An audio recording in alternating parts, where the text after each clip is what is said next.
Dang, I'm slipping. I was muted this whole time. What's up, B? What's What going on? up, though, man? You good? I think you're muted now. Am I muted? Hold on, let me fix that. Yeah, but basically, I was telling everyone, thanks for joining. Dan, before I was muted. Thanks for joining. We're gonna have some fun. We're actually gonna try to mix the my cybersecurity folks with my IG folks, and we'll see how that works. Audio. Hopefully, I'm not the one that just can't hear. Can you hear me?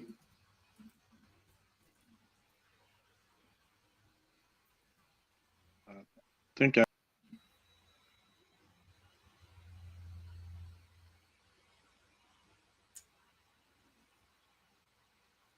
Ah, it was me.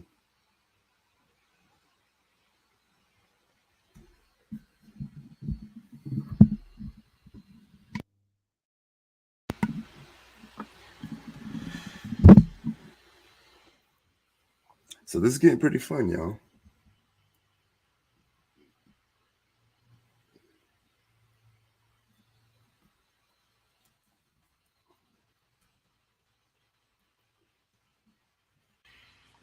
There it is.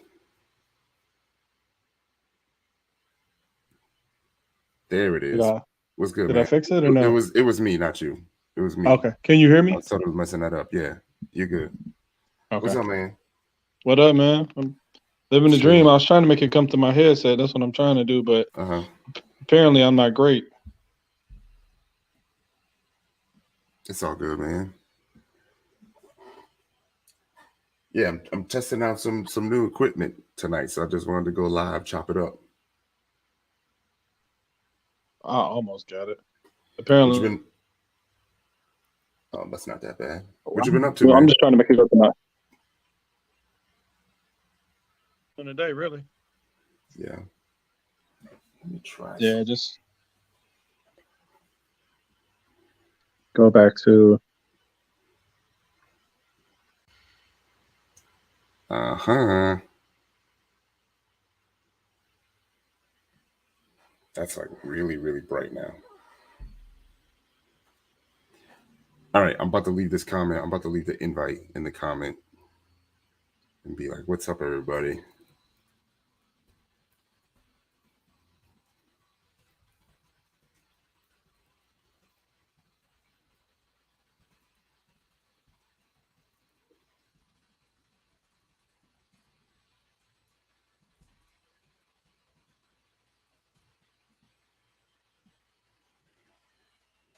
All right. Hey, hey, hey. So we'll give everyone a few more minutes to join us over here. We're gonna be live for a few. I'm gonna take my first sip.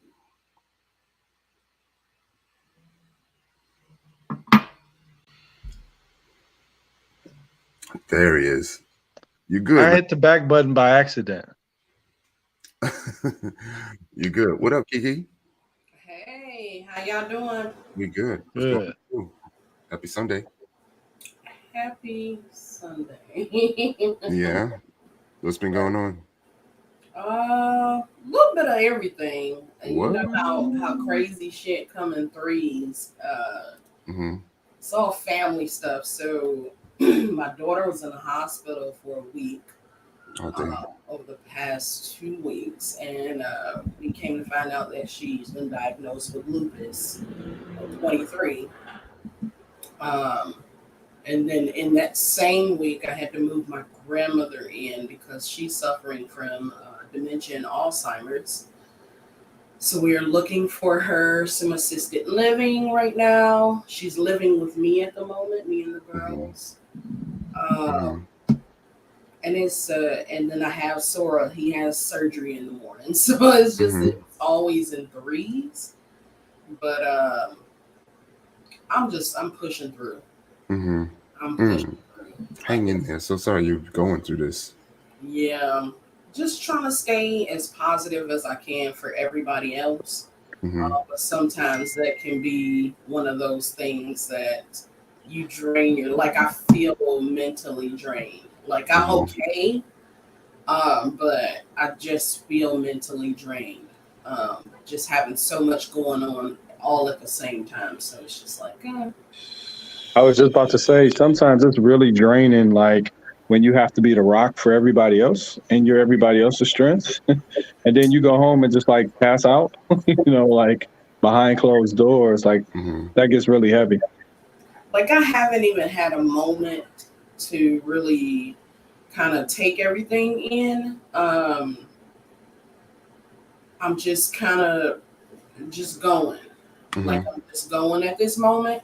Hmm. But eventually it's gonna catch up to me, and I know that just off of past experiences.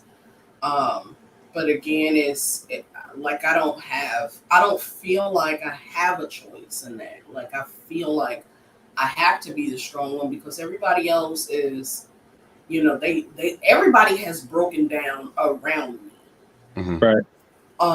The kids, my mom's here from Indiana helping out with my grandmother, like everybody has had a moment where they have cried except for me. Even Sora cried. He's just a crybaby. But, and that's my dog. But Hmm. again, it's just like, I'll have my moment. I'm pretty sure it's gonna be alone and just hit me when it hits me. Because it's definitely gonna hit me. But that whole thing that we just gotta be the strongest that we can be all the time, especially as Black women. Like we suffer sometimes because people put so much on our plates, uh, because they feel like we can handle all of this, and it's just a lot at times. It is a lot. So, but I didn't We, mean to bring the stream we down. got you, Kiki. We got Yeah, you. no, that's You know sometimes you what? need We that got safe you. space. You just need to talk about it, right, Ty? I think that's a lot Yeah. about what Get it Tyrone out. does. Yeah, I mean, like mental health is important, right? And that's Hmm. mental health is tied directly to our careers, how we perform, how we function, our relationships. It's really the integral point of everything we do. And a lot of times, here's what I learned.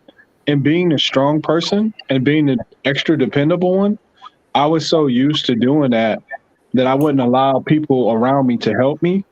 Um, not maybe, and maybe it's not the ones who are like near to you, but maybe you have friends, like maybe friends in cyber or other people who you could reach out to and just say, you know what, I'm going through a lot. Like, I don't necessarily need a solution, but I just need somebody to listen to me without giving me a problem. I just need to Hmm. tell you about the pressures of life that I'm facing right now. And that's very important. That balance is very important. Yeah. Get it Yeah, out. I do have one friend, and again, we had talked, and I didn't really have the time this week because I had took a week off from work. Mhm. Thank God I have a really awesome boss that is not like a micromanager. A Like he was boss. just like, take what you need, take the time off that you need with your family, do what Mhm. you gotta do. We're cool. Um, and that was refreshing because I didn't have to like extremely like explain everything that was going on for him to just be like, I got your back. Good. Um, so that's refreshing to have in my life because I haven't had that with other jobs. It's like you don't show up, you out of there, like you hit. You only got a few times to really have any real family things going on or anything going on with yourself, and you out of there. And so I thank God for that. Like everything kind of aligned how it should have, because this was going to happen. Um, I believe in that, but again, it's a lot on my shoulders. I honestly believe that God does not put more than I can bear on my shoulders, Mhm. and still sometimes it just gets a little overwhelming, a little bit for me. So Sometimes it's like eating an elephant, man.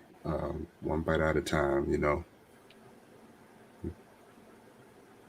Kiki, you're gonna be all right, Kiki. You know, We I got you. always am though. I always am. I've always been a fighter. I've always been somebody that can push through. Mhm. But still, just Mhm. sometimes it just kind of Mhm. is what it is. Mhm.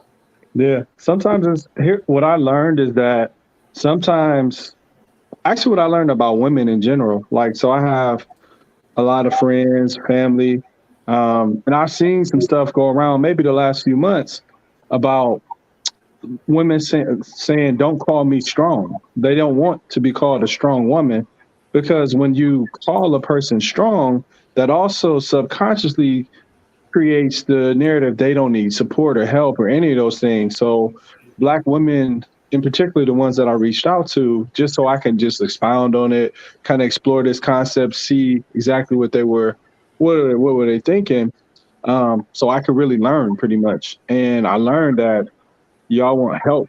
Y'all don't always want to be strong. Like you want somebody to take some of this off of you, somebody to carry some of this load. You don't want to be the strength and the support system. You just want to be weak and vulnerable too, like other people. You just want to be afforded that opportunity.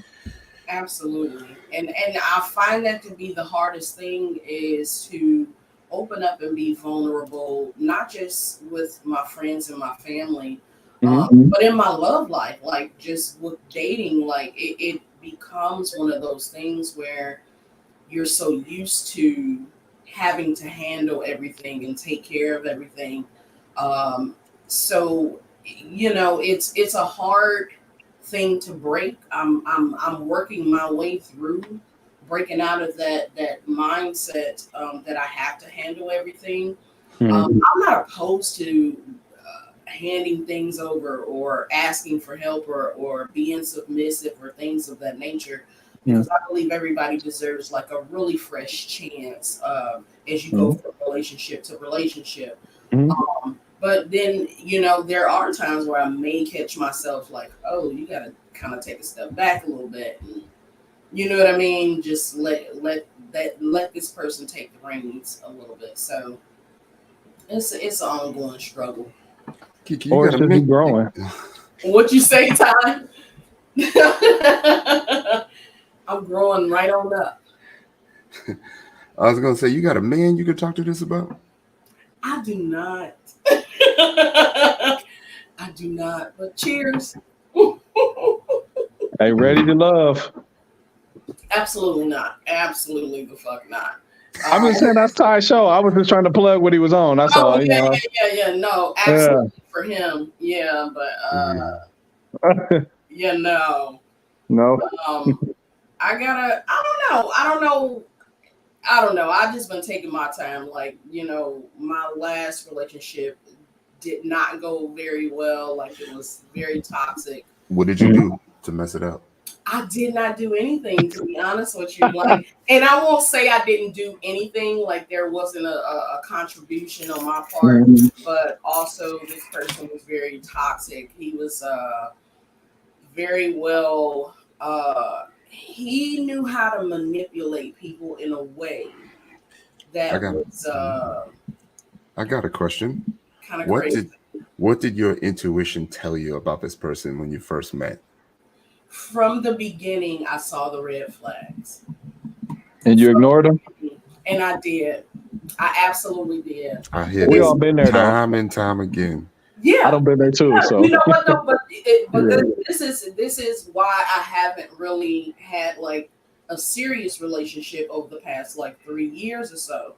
Mm. It's because I felt like for me, I continued to pick the same type of people that I dated. I continued to pick those same type of guys, Hmm. and that for me kind of made me look back at myself. It turned the mirror back towards me because I'm like, what is it about me that feels like this is what I deserve, or this is what I need to put up with or tolerate? Like, why can't I get what I want or need from a man? And I had to be able to provide that to myself first before I felt like throughout this journey I've really learned how to love myself a lot more, in a sense that I want to be able to Shiny not only expect certain things from men, but I want to be able to provide what I'm expecting. Are you meeting these men all in the same environment? No, these are different environments. Like the last one was he was a holy roller. He was a church guy. So you met him at church? I met him on a job. And You know, that's the first rule right there. on a job? You said at work? A temporary job. It was like a little, like, I was only there for maybe like a month or two or something like that. But I met him then, and then we ended up talking. He was older than me. At that time. And he was a church guy. He was a deacon at the church, you know, so I was like, cool, let's do the church thing. Let's go to church and all this other stuff. He was like the biggest hypocrite in the house. I was about to say, like, even though he was a church person, like, was he actually practicing like the things from the church? In church and around church? No. Outside of church. Nah. Oh yeah, then you're good. Then at that point, that's a huge red flag. Is he not consistent? At first he was, but then, you know, of course, that's how they kind of pull you in. Oh, okay, yeah, I'm a deacon at the church. I do well, you know. I'm a God-fearing man, and here we go. And then you see this wild ride, like that morphed into, you know, a whole bunch of shit that I'm not gonna even get into, but it got bad. I was just like, oh, okay. So question, this next go around, what's going to be your approach? My approach is to be as transparent as I can be, and then kind of get that from that person. Again, I don't want to put expectations on the table for people that I'm not willing to do myself or not willing to provide myself. Like it has to, like I want us to be equally yoked. And that's not always going to be the case in every scenario, in every situation. However, I still want to make sure that I am the best me that I can be, and I'm still working on it. But I want to make sure. So what does equally yoked mean to you? Like, just a question, like, are there a set of, like, so usually when we say equally yoked, that means you have a set of standards for your life that you are kind of adhering to. So what are some of those things that you are adhering to that you kind of expect to get, like, when you get into that next relationship? Yeah. So some of the things that I expect to have returned to me is just honesty, trust, genuine love. And communication. I think people really downplay communication in relationships. They think that, okay, if we take a couple pictures and post it on Facebook, then we're legit. You know what I mean? But it's a lot more that goes into it. Like you have to do a lot of legwork behind there. Be willing to put in that work behind those relationships. And I want somebody that's going to put that work into me just like I'm going to put that work into them in this relationship. No, go ahead. I got some follow-up questions. So, okay. You know, I got a little bit of experience at this, you know. You call me the love doctor. Okay. Okay, love doctor.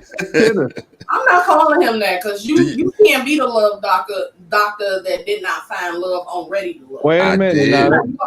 He found love. Love just kind of pivoted. Yeah, it just wasn't a person. Right. But I did find love. I did. That's good. So we're gonna get into that. So the questions I was gonna ask is, and it's gonna get a little bit deep too. Do you know what you like and don't like, and what your boundaries are? I think for me, just off of things that I've seen in my past and things that I've seen from people that I look up to, my boundaries are violence. Like I can't do anybody that is very angry, upset, abusive, and you can be abusive in many different ways. You don't have to necessarily put your hands on somebody to be abusive, because you can be emotionally and mentally abusive towards people, and that still can hurt them in some way, shape, or form. So if I start to see some of those signs or red flags, that's a problem for me. Yeah. So my another question is there anything that would make you sacrifice your boundaries? Money, he No. good looking, he may treat you right 90% of the time. Okay, good. You could be the finest motherfucker on the planet, but if you don't know how to treat me going forward, it's a wrap for me. Like I'm shutting it down. Okay. And I wasn't able to do that in the past. Like I didn't have the capacity to honestly do that in the past, and that's why I end up staying in a lot of those relationships. Okay. It's just kind of like one of those things. I'm not willing to settle for that anymore. I don't care what you have. I don't care what you look like. I just can't do it anymore. Okay. Another question. Mm-hmm. Do you love yourself? I do. I absolutely do love myself. I think back then I didn't really know what self-love looked like. I didn't know what it looked like to actually respect myself. So how can I demand that out of someone else when I really didn't know how to do that for me? Okay. I didn't know how to love me. Like I didn't know what caring about me. I didn't know what self-care was even a thing. Like I just didn't know that. And I was never taught that. And what changed it for you? What made you realize that you finally do love yourself? Okay. So leading up into me starting this journey. And we coming for you too, B. We coming. Don't worry. Oh, I'm ready. I stay ready, so I ain't got to get ready. Go ahead. For real, but leading up into this self-love journey, when my daughters started to see the disrespect, the lack of how a woman is supposed to be treated, and then we are having those conversations. You know, my daughters are 23 and 25. But back then, you know, they were still in their 20s. But again, you know, them just asking those questions of, is this something that we should be doing? Like, is this the path that you want us to go on? And we had a real conversation where they were like, if you don't want us to date these type of men, you have to lead by example. And it was a wake-up call. Like, I was a kid mom, so I grew up alongside of my kids. And so I didn't have everything figured out. I didn't have all the answers to what a healthy relationship looked like, because half of the time I didn't even have healthy relationships with my family members, with my friends. Like, I didn't know what that looked like. I had to learn that. That was a learned thing for me. And so it was really a turning point in my life where I was just like, I got to get my shit together. But I don't think I can get my shit together in a relationship if I don't have my shit together for me first. Like, it has to be about me first before I try to go out and be the best me I can be for somebody else. Yeah, this is group therapy with Kiki and her Cyber brothers. My God, Devin, that's why when he came on, I smiled. I'm good. Hey DJ, happy Sunday. Happy Sunday. So basically, we trying to identify what love is, ensure that we love each other, understand what our boundaries are, and understanding that we need to have the ability to express what our boundaries are and not to sacrifice your boundaries in a relationship. Never. So, and that's easier said than so done. Davin said, "I'm going to the strip club. Damn it!" No. It's not. I mean, nah, you gotta playing. have. I'm playing. So my thing is this, right? Like, I'm going on 10 years happily married, right? Happily married. Come on now, preach to us, doctor. Like, come on now. You know what I'm saying? And pastor.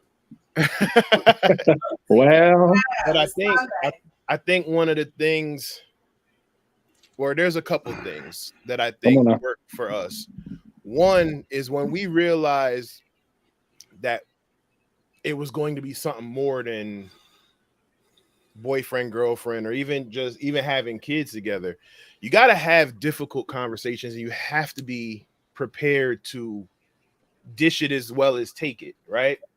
So it's like a sit down. It's like, look, this is what I like. This is what I don't like. This is what I like about what you've been doing. This is what I don't like. Here's what makes me feel that way.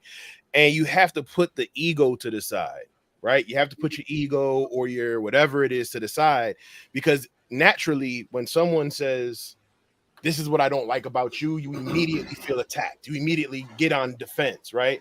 And for me, that was a lot for me, because truth be told, I didn't think I wanted to be in a relationship. I didn't think I wanted to be I wanted to have kids or be a father, none of it, right? And then I'm in this position where I essentially had to learn, right? I had to learn how to be the man that she deserved. I had to learn how to be that father to my kids while dealing with the issues that I had with how I dealt with my father growing up. I got a question, Davin. What's up?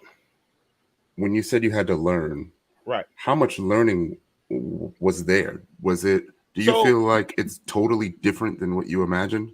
And how far off do you think you were? Okay, so I'm gonna say something, and y'all know me by now. I say shit sometimes and I get in trouble. Hey. Right?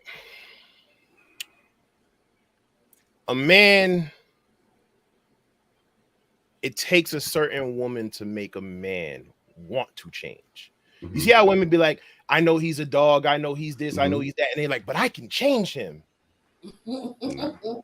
You're not changing shit if he's not prepared, willing to change for you to make that change, right? So, and are we on live? I see some. Oh, we live. We live, bro. We live. Yeah. I'm on my Clay Davis shit. But yeah, it's out there now. But no. Look, fuck it. Look, we here now. I already stepped in it. I gotta see it through. There you go. See it through.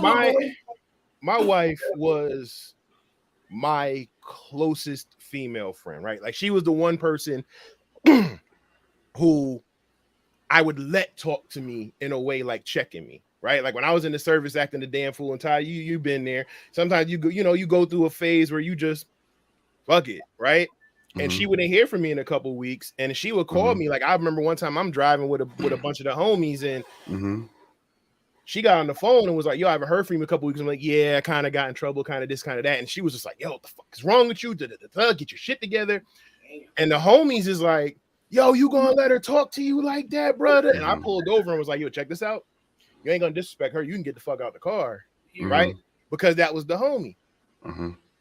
When I came home, I wasn't looking for nobody. Like, I used to treat my situationships like job. You remember like probation periods for a job. So it was like, they wasn't gonna make the 90 days. They ain't make the 90 days. Clean cut, whatever, right? And then when we got together, I'm still in that, I guess, selfish mentality, right? I didn't do nothing wrong. I didn't cheat on her. Like, it was, you know what I'm saying? The respect was there, but I didn't know how to think about someone else. So to answer your question, that was challenging, because you know what I'm saying?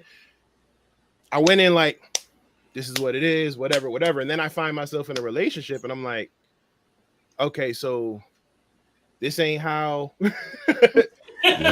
So you're telling me I'm not supposed to do this, right? And going to your point, Ty, where you was like, I'm going to the strip club. Like, we laugh, but that's a real conversation, because in the past it was like, fuck it, I'm not. Ask who? What I need? Yeah. Jay, drive this car. You know what I'm saying? Right? Jay, thanks for joining.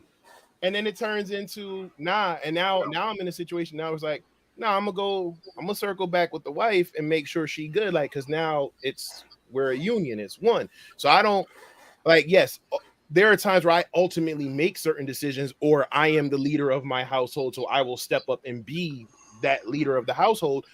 But nothing is done out of pocket, out of turn, right? Like, I know what she expects, and I know what her boundaries are, and vice versa. So it's all about communicating, but it's also about, and that's the other word is compromise, right? A lot, like going back to what I said, a lot of people aren't willing to compromise because they feel like, oh, if I compromise, then I'm pussy whooped, or if I'm compromised, if I do this, then I'm a sucker, or I'm a simp, or I'm this, or I'm that. I'm not telling you to do everything any woman tell you to do, but if it's your woman, or if it's your man, or if it's your queen, or it's your king, it's not necessarily compromising if it's a situation that's not ridiculous, right? Now I'm not talking about like simple shit, but certain decisions, like, okay, you know what? Like, for example, if I had a homie who was constantly getting into trouble, right? Now I got a wife and kids at home. But this homie is like, every time I go out with him, something go down, somebody got to bail me out, something happened, go get the money under the mattress, whatever. And she goes, I really don't feel comfortable with you hanging with him. He can bring danger to you and bring danger to the household and our family. What do I am I a sucker now because I have to put my wife and my children first? Right? And I say that because these are real life situations that happen, right? Like, yo, bro, I can't kick it with you because you too hot, you doing too much. Right? Or I don't cheat, right? But if I go out with somebody who's also in a relationship and they start doing some wildness, or they go out on a trip and it's like, damn, they did this and they did this and this one caught this STD and this, and then it's like, so you mean to tell me like 5 of y'all went on a trip and you the only one that didn't do nothing? Yeah. Right? And you can fight tooth and nail, but it's the guilty by association. Yeah. You know what I'm saying? It's the look, right? And like I said, again, these are all situations that I had to learn. You know what I'm saying? And now I'm like, I don't put myself in certain situations for that very reason. Like a lot of people, you started out with the transparency where y'all were like laying it all on the table. This is what I need from you. These are my boundaries. And before we get too deep, we gotta go back to Brandon with the question. Jay, thanks for joining. Right now, Jay, maybe you can get some insight. By the way, I like how it was just kind of like yo, I'm gonna be on at such and such time. No. Yeah, I do no that. Heads up. No heads up. I walk sporadic. I mean, like, if you met Ty, you already know how that shit goes.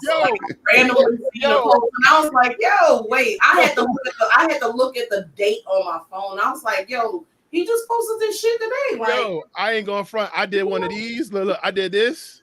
And then I opened up and I started to hear the context of the conversation. And I was like,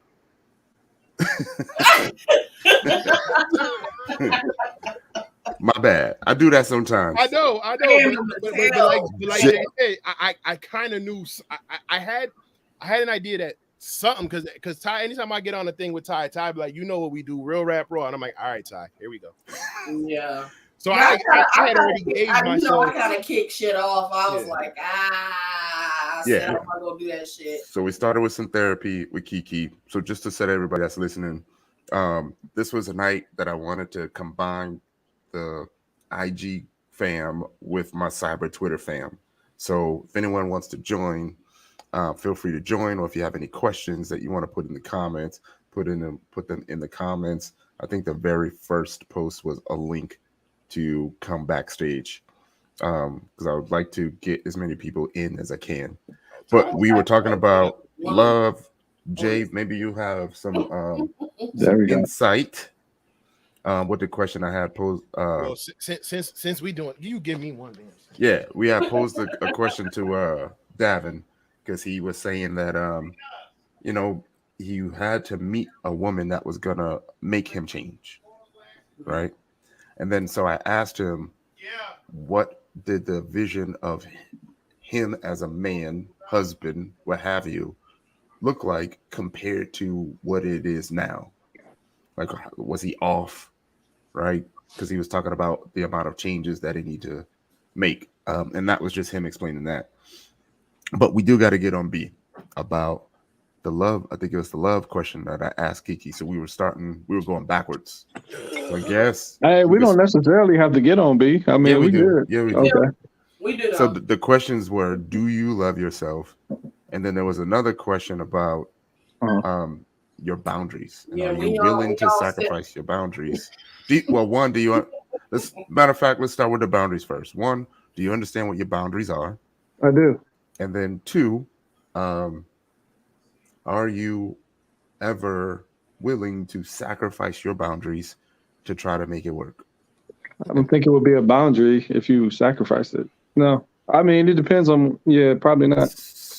I mean, we just had a whole domestic violence.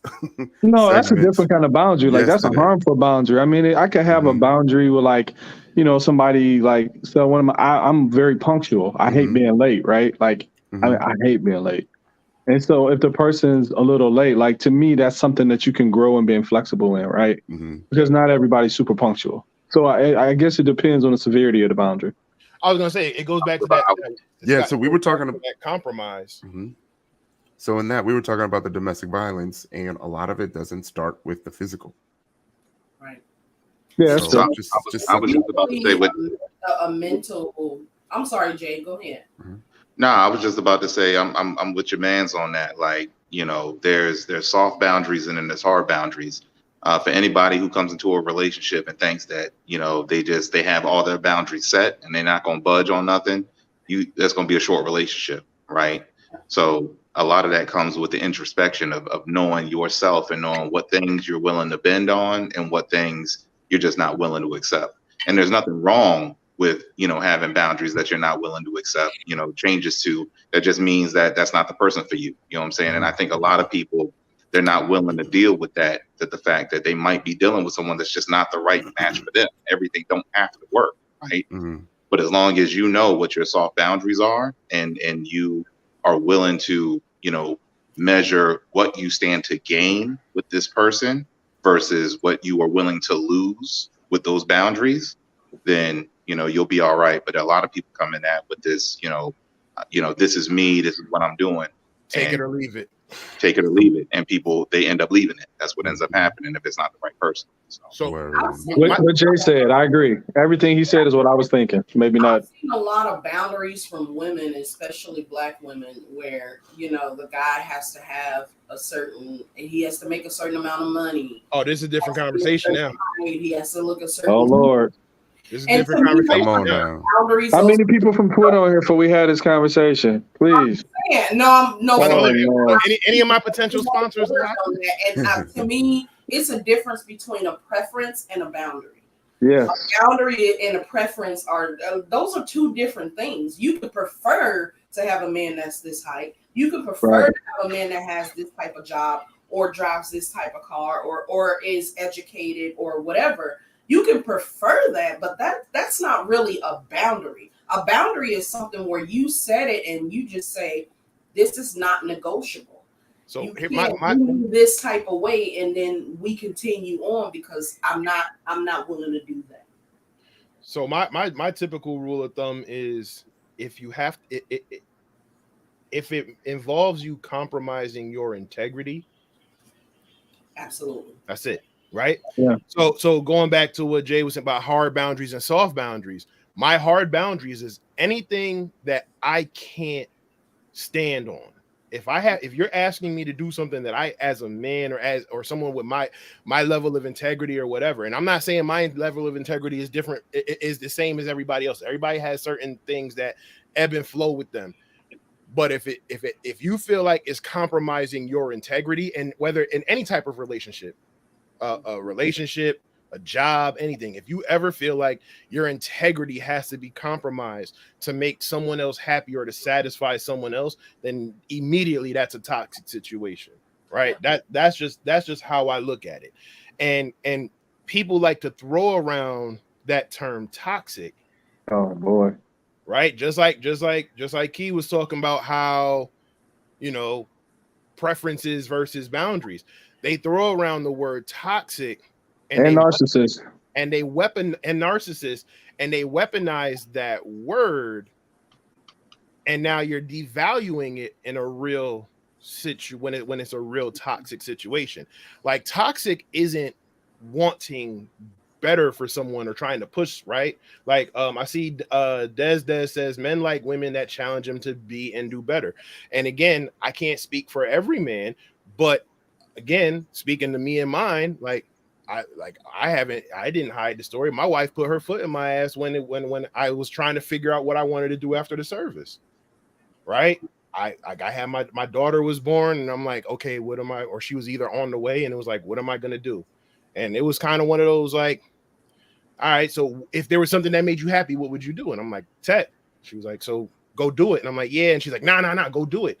Now in today's day and age, if that conversation were to be had with a different set of people, it'd be like, oh, you can't talk to him that way, right? My wife has her own business. I'm always her number one cheerleader, but I'm always gonna be in her. I'm always gonna be the one back there going, yo, go on. So with that, right? That goes back to the point I was making, right? Is that it's not toxic because it's not a fit, right? It only becomes toxic when you try to make it fit, and then people are exhibiting behaviors and things that then become toxic because it's not the right match. And so there's nothing wrong with it not being the right fit. If y'all are figuring each other out, and you come to find that you have boundaries or whatever it is that don't jive, okay, that's cool. Y'all can move on from that. Y'all can stay friends. It don't have to be toxic. It's only until you try to force it that toxicity comes out. Like for me, like if you have to sit there and go, but she is cute though. but he got nice eyes, or damn, but she got nice, her body. That was one thing that if you got to do if you got to weigh like willing to compromise your boundaries. But if you got to weigh all that other stuff, I'm gonna keep it all the way real. Look, she got that Gog 9000, and I can't leave. You know what I'm saying? I can't leave. Hey, no. Look, I've been out the game for a long time, but I'm just like, the way I all look right. at it is, you tell me you find me someone who's bad, and I'm gonna find you someone who's tired of dealing with it. So Jay, I think that is a good segue to this next question. Y'all ready? Ready. What is love? What is love? Love is that Gog 9000. You know what that love is. I'm dead. Wow, Jay. I'm dead. So you want to expand on the question? On the question. The chat went silent. And it was like, because they know it's real, man. I mean, honestly, it's one of those things. It's the fit, right? When it's right, when it's the fit, and you know that it's not a fit out there, or the probability of finding that fit is low, nigga, that's love. That's it. That's when did you know? When did you know? What fit are we talking about? Because all of it. All of it. It is the sum total of all the parts. All right. Okay. I like that. So I think that for me, haven't been in the position to like consider pulling the trigger on marriage or forever kind of makes me feel like the fit, the sum of the fit was never there. Mm-hmm. Would you say that's true? I think so, because it's all not gonna fit. That's the other problem, is everybody's expecting the 100%, right? And that's not a real thing. That's not how that works. So, if you find that 80% and you're able to, you said what? 80? That's the number? 80? I'm just trying to figure out what that number is. Everybody throw around. When they start talking about cheating, is 80%, you go get that other 20% somewhere else. That's the number that people throw around. Okay. But I think in all reality, that's a fair number. You know what I'm saying? Like, you're not gonna get everything that you want, and you flex on those soft boundaries that you can. And you realize that 80%, 80 to 90% is great, right? It ain't got to be 100%. And maybe, that 10% that you thought was required, after you, really get a chance to enjoy that 80 to 90, you realize I didn't need shit, man. That, that wasn't necessary. I must have been greedy as hell. But maybe that inability to play spades is 25 points off. I'm just gonna keep it 100. If they can't play spades, I don't know what they're doing right now. Like I'm one of those real shit talking spade players. Like I'm smacking cards on the table. I'm flipping your cards over, smacking mine down. Like you gotta come with that heat. Kiki, don't try to change the subject. Kiki, what is love? It ain't not being able to play spades, but I wish you would. I wish you know how to play it, but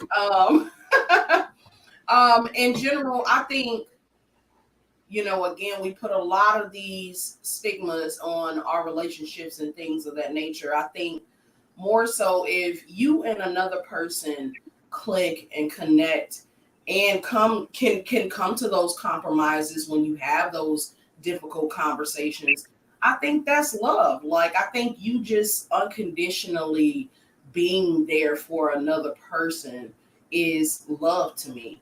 Being able to trust someone and being able to be vulnerable with that person, that's love to me. Without having stipulations and standards. Like, I'm not gonna be out here twerking at the strip club if that's a boundary of yours. I get that, but at the same time, like, just be respectful of, if you have someone that you can vibe with, be respectful to, they are matching that same energy, again, with the equally yoked. I think that's what love is. Like, I love a lot of my friends, a lot of my families, and we may not always agree on everything, and that doesn't have to be the case, but it doesn't mean that I don't genuinely love them or have love for them. But that's, again, love to me is just having a dope ass friendship where y'all can just really vibe in a different way that you could never or have never vibed with somebody else, where you can trust one another. Wait, what? Ty, you on mute, bro. Yeah, you muted him. My bad. Have you been in love before? That's a no. That is an absolute no. I have been in lust a lot of times. I have loved people, but not been in love. Now, I'm sorry to interject real quick, but what I find is that it's a sliding scale, right? Because you don't know until you're in it, right? So that's like going to a restaurant. You're like, yo, this steak is the shit. Like, I've never had a steak like this. This shit is amazing. And then you don't realize that, you were at some chain steakhouse and you just ain't never had a steak until you go to a real steakhouse and you like, oh shit, nigga, this is a steak. I don't know what the fuck I was eating before. What Eddie Murphy say? What Eddie Murphy say? You in about there the like, cracker? Yeah, he's like, and somebody give you a Ritz. That was a Ritz. Just a regular cracker. I'm waiting on my Ritz. I'm waiting on my Ritz. And then you realize, damn, that shit was just regular crackers. Yeah, no, I think especially after the fact, you just like, damn, I was doing a bunch of dumb shit. Just behind trying to, again, like, you have these social media platforms where everybody's like, clink, clink, we got pictures, we're happy, you know what I'm saying? Like, everybody pretends well. You trying to get me to go the hell off on a Sunday? And so it really makes people that are single, that are genuinely looking for love, you like, damn, I wish I had that. But to be honest with you, I'd rather get it the right way. Like, I'd rather find the right person than to have a photo op.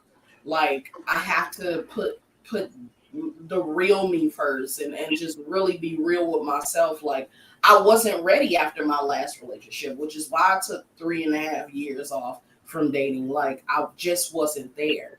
Like, I needed to really heal and really kind of just take a minute to get to know who the hell Kalila was before I can jump back into the next thing and be like, yo, let's get it cracking. No, because I don't like bringing baggage from previous relationships into the now. I feel like it doesn't give a person a fair chance.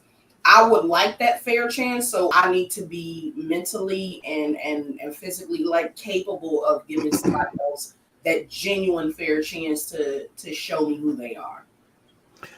We're gonna come back and we're gonna figure out who you are. Who are you? Who is you? Good luck, motherfucker.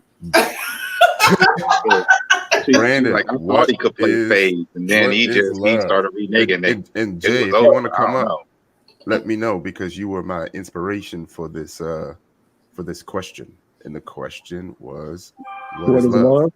On you, Baron. Yep, on you, B. Okay. Yeah. So after listening to everybody, I'm gonna be honest. Like, the answer is always going to be subjective, because what is love is going to be different to everybody. So everybody has a different set of standards and expectations. So love is going to look different to everybody. So there's no one size fits all. This is what love is. Now, when it comes to me, what is love? Love is caring for people, is being kind, considerate, supportive, believing in them, doing nice things for them. Chemistry, which is very important. There are a lot of different things that consist of the fruits of love, but it's ultimately the decision in my heart that I make that I'm going to unconditionally love a person. It's how I arrive at that. And then everything else kind of flows from that, from affection to, self-sacrifice and all those things. Like, that all comes from that choice. Okay. And to follow up your B question of have I ever been in love, I'm gonna steal your thunder. So to follow up your B question, yes. I've been in love. I was married once, and I loved her with everything I had. So, yes, I have. Did you love yourself? With everything I had? Do you love yourself? Yeah, I love myself very much. Yeah. Did I love myself very much then? No. No, I did not. So when did you figure out you loved yourself, and what did that take? It took me getting divorced. That was part of it. So in that divorce process and through the healing process, right? Because when you go through a divorce, you have to look at a few things. What part did I play in this, right? Like, a lot of people like to blame the other person, but then I have to look at myself as far as accountability is.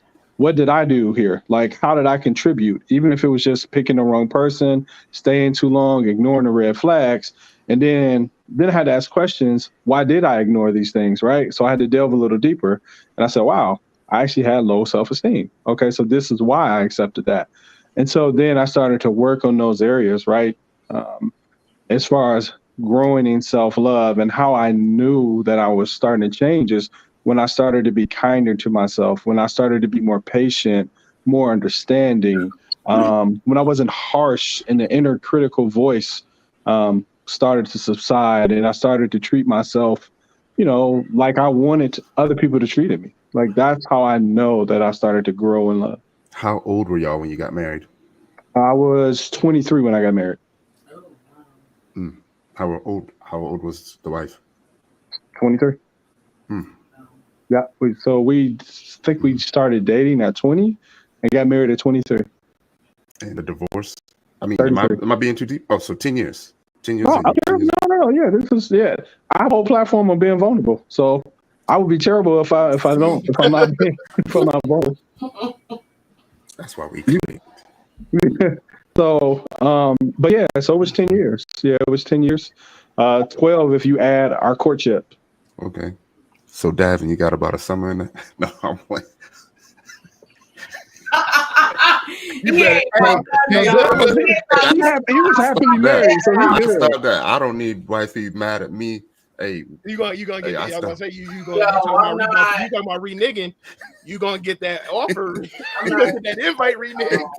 I'm not gonna do it. You gonna get that invite reneged? No, he knew he was in a good situation. I started off wrong. I knew I was going into a bad situation. So, but were you friends first? Because Davin said his wife was his friend. We were really good friends. Yeah, we actually should have stayed friends. Like, I mean, I think that we would have been better friends, obviously, than we would have ever been together. Like, yeah, we were great friends. Like, we clicked, all that stuff. Are y'all friends now?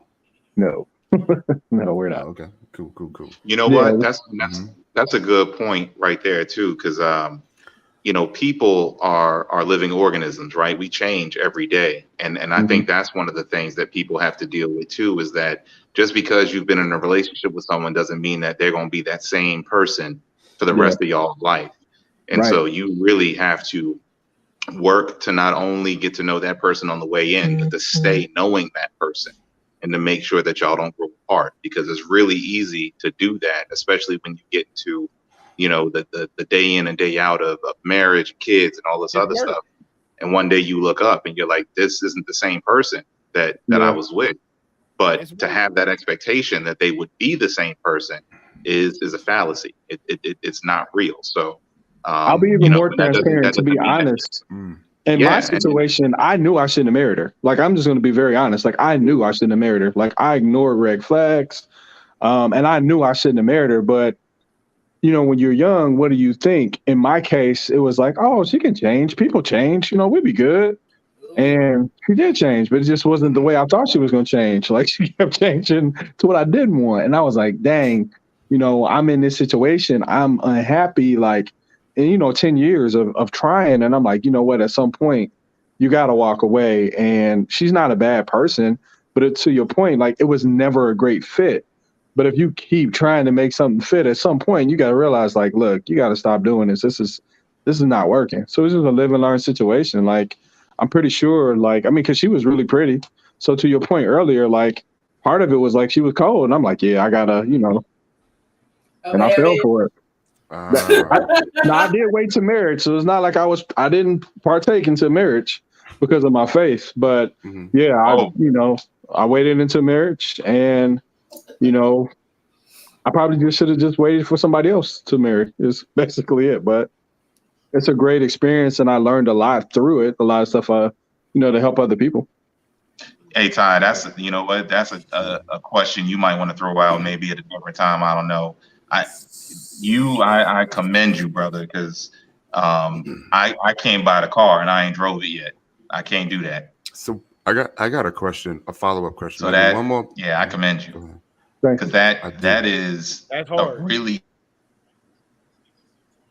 I think he froze up. Yeah, I do have a follow-up question, because it's a question that kind of haunted me my whole life, and kind of like made me fearful of pulling the trigger. So you said 10 years, it didn't end well. Do you feel like those 10 years was a waste?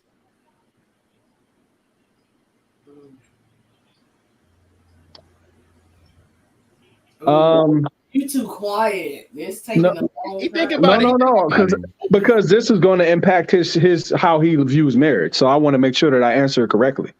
So do I feel like it was a waste? I feel like, for me, I regretted making the decision to get married, and I wish that I would have married someone else, because there were my younger years wherein I could have enjoyed, had a family, all of those things. So from that respect, yes, I do think it was a waste. Where it was not a waste is me being able to help other people, and it helped me develop into the person I am right now. If I had a time machine, and if you're saying, like, would I go back and undo it? Absolutely. Like, I would just slap myself in the head and say, keep walking. Like, I know she cold, bro, but just go, please don't do it. Like, the LeBron commercial when he's sitting with his younger self. Yeah. Basically, I would sit with my younger self and be like, bro, I know she everything that you like, but don't do that one. Like, just go ahead and don't do it. So it was a waste, but the only waste. And here's where I'll say where you don't have to worry about that, because you have things that are set up to protect you, right? Self-love, self-awareness, all of those things are set up to protect you, whereas I didn't have those things. So even though I knew I shouldn't have did it, I didn't have the resolve within myself to deter myself from making the wrong choice. Whereas you do. You're not going to accept something like that. So you shouldn't have that concern, because you wouldn't accept that. I think you underestimating that Gawk 9000, homie. What people don't realize is it's a muscle, bro. It's all a muscle. Every woman Whether she's fat, skinny, small, big, thick, whatever, it's just a muscle. What makes it special is what you have in your heart. That's what makes marriage special. Because you can get that anywhere. You're essentially masturbating on a woman. So if you don't have that love in your heart for her, it's Jesus. Yo, I have never heard that one before. I Hey, have never heard that one before. That was deep. Like, I guess that's why you got a book. Expressions, and I'm like, yo, say what now? I've never heard that one fucking before. a bitch before, but he really just wrote that shit home, homie. Like, Yo, dude. Yo. Oh my Wow, God. especially if you don't care, then she just Yeah. she's no She different just than your there. hand. Yeah. Damn. I mean, physical self love could be a great thing, but I mean, they got Glock 9000. They ain't nothing like that. I don't know what kind of masturbation you got going on, bro. Damn. What It's they not, say? but it's still empty. At the end of the day, it's still empty. Oh shit. wow. He out of So, line, but he right. so for anyone that missed it, B said one more time. Oh shit. You want me to say that again? Say it one more again. Lord, it might not be the same, but essentially, if you are not, if your heart is not into it, and if your heart isn't in love with that person, then all you're doing is masturbating on a woman. All Because right, God created Hold on, sex to be amazing. It's supposed to be when your souls become one, right? So your spirits and your soul, all that's supposed to align and touch. So You don't get that. I'm Ty, gonna this give your y'all, stream, but this your stream, but I'm about to give y'all a scientific fact. You ready? It was never, your reproductive system is only there to make babies. It's not designed to bring you pleasure. nope. Unless you're a dolphin. But I guess it depends on where you go. Kiki's like, shit. No, I think it also depends on, right? So you know what? This ain't Yeah. I'm gonna let the fellas roll because baby. Don't I come over just- here with that. Don't come over here with that. You know what, Ty? I'm gonna challenge you on that because I mean, it feels good to stimulate it. I don't know. I mean, but that's if you are you going off of science alone, like, Yeah. or okay? Because I'm like, if So you throw even- face, like, God, like, created sex to be amazing, bro.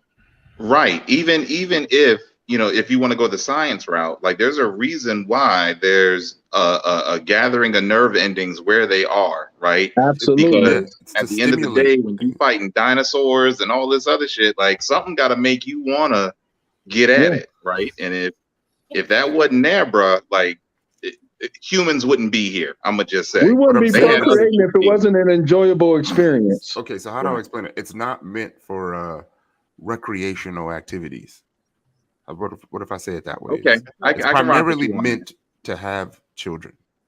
They didn't have prehistoric condoms. You're right. I give you that. Hey, but look. We all work in cybersecurity and hackers, right? How did hackers start? Right? Things Just were made figuring it one out. way. Look, things were made one way, and then hackers came in and said, "But I can make it work this way." Come on, man.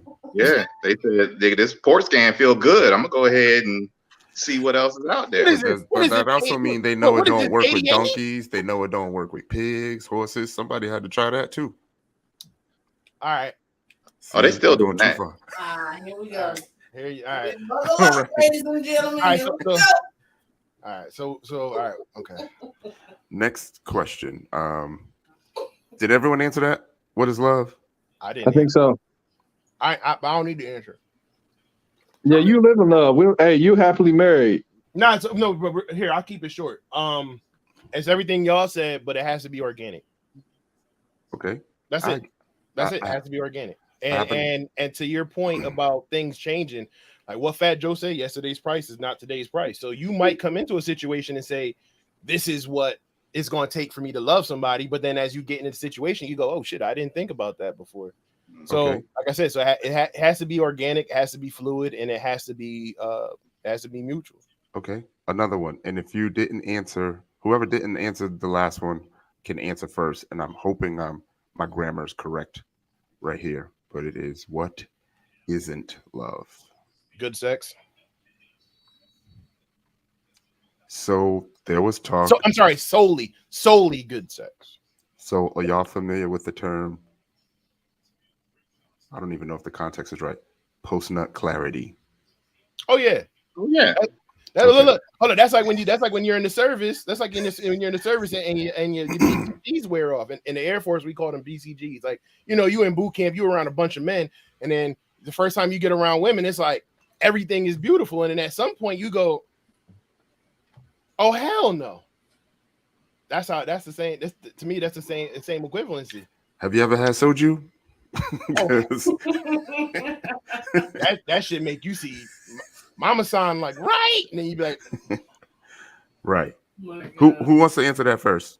I mean, I'm gonna just dogpile on what he said. I mean, what came to mind the first thing after he said that was, with prostitution, you're not paying for sex, you're paying them to lead. You know what I'm saying? So that post-nut clarity, that's exactly what that is. I already know after I bust this nut, I'm gonna be done. So skedaddle, take this, what the kids say, $40. Well, really, you're not supposed to talk to find the monetary transaction because that makes it official. You could just leave it. I did not solicit because I ain't never say no numbers. I mean, that's just what the rule book say, right? You just put money on the nightstand. That's basically what you're saying. You just put money on the nightstand. Just kind of nod, Hey. We good? No, I think love isn't. I mean, going back to my previous statement, love isn't what everybody else is doing in the name of love, right? So compromising or not compromising, but trying to accept certain things. Or sometimes they don't even take that, Ellen. Yeah, word. Sometimes they don't even take that. Look, with the cost of inflation, but yeah, it's again, you have a lot of people who do a lot of things and they use the term because I love you or but I love them, so I can't. You know what I'm saying? So relationships are work, right? No relationship is perfect. I'm pretty sure I get on that woman's nerves as much as she gets on mine, if not more. There are times where we will not see eye to eye. There are times where we're going to have to agree to disagree. But I never have to sit back and go, if it wasn't for this, I'd be gone. See what I'm saying? Because a lot of people will say, oh, well, if it wasn't for the kids, or right. And I'm not trying to invalidate anybody's reasoning, right? But as much like we can be beefing right now, I could be on the couch, I could be on the floor, I could be in another house. If you ever have to go, if it wasn't for this though, I'm out. No, be out,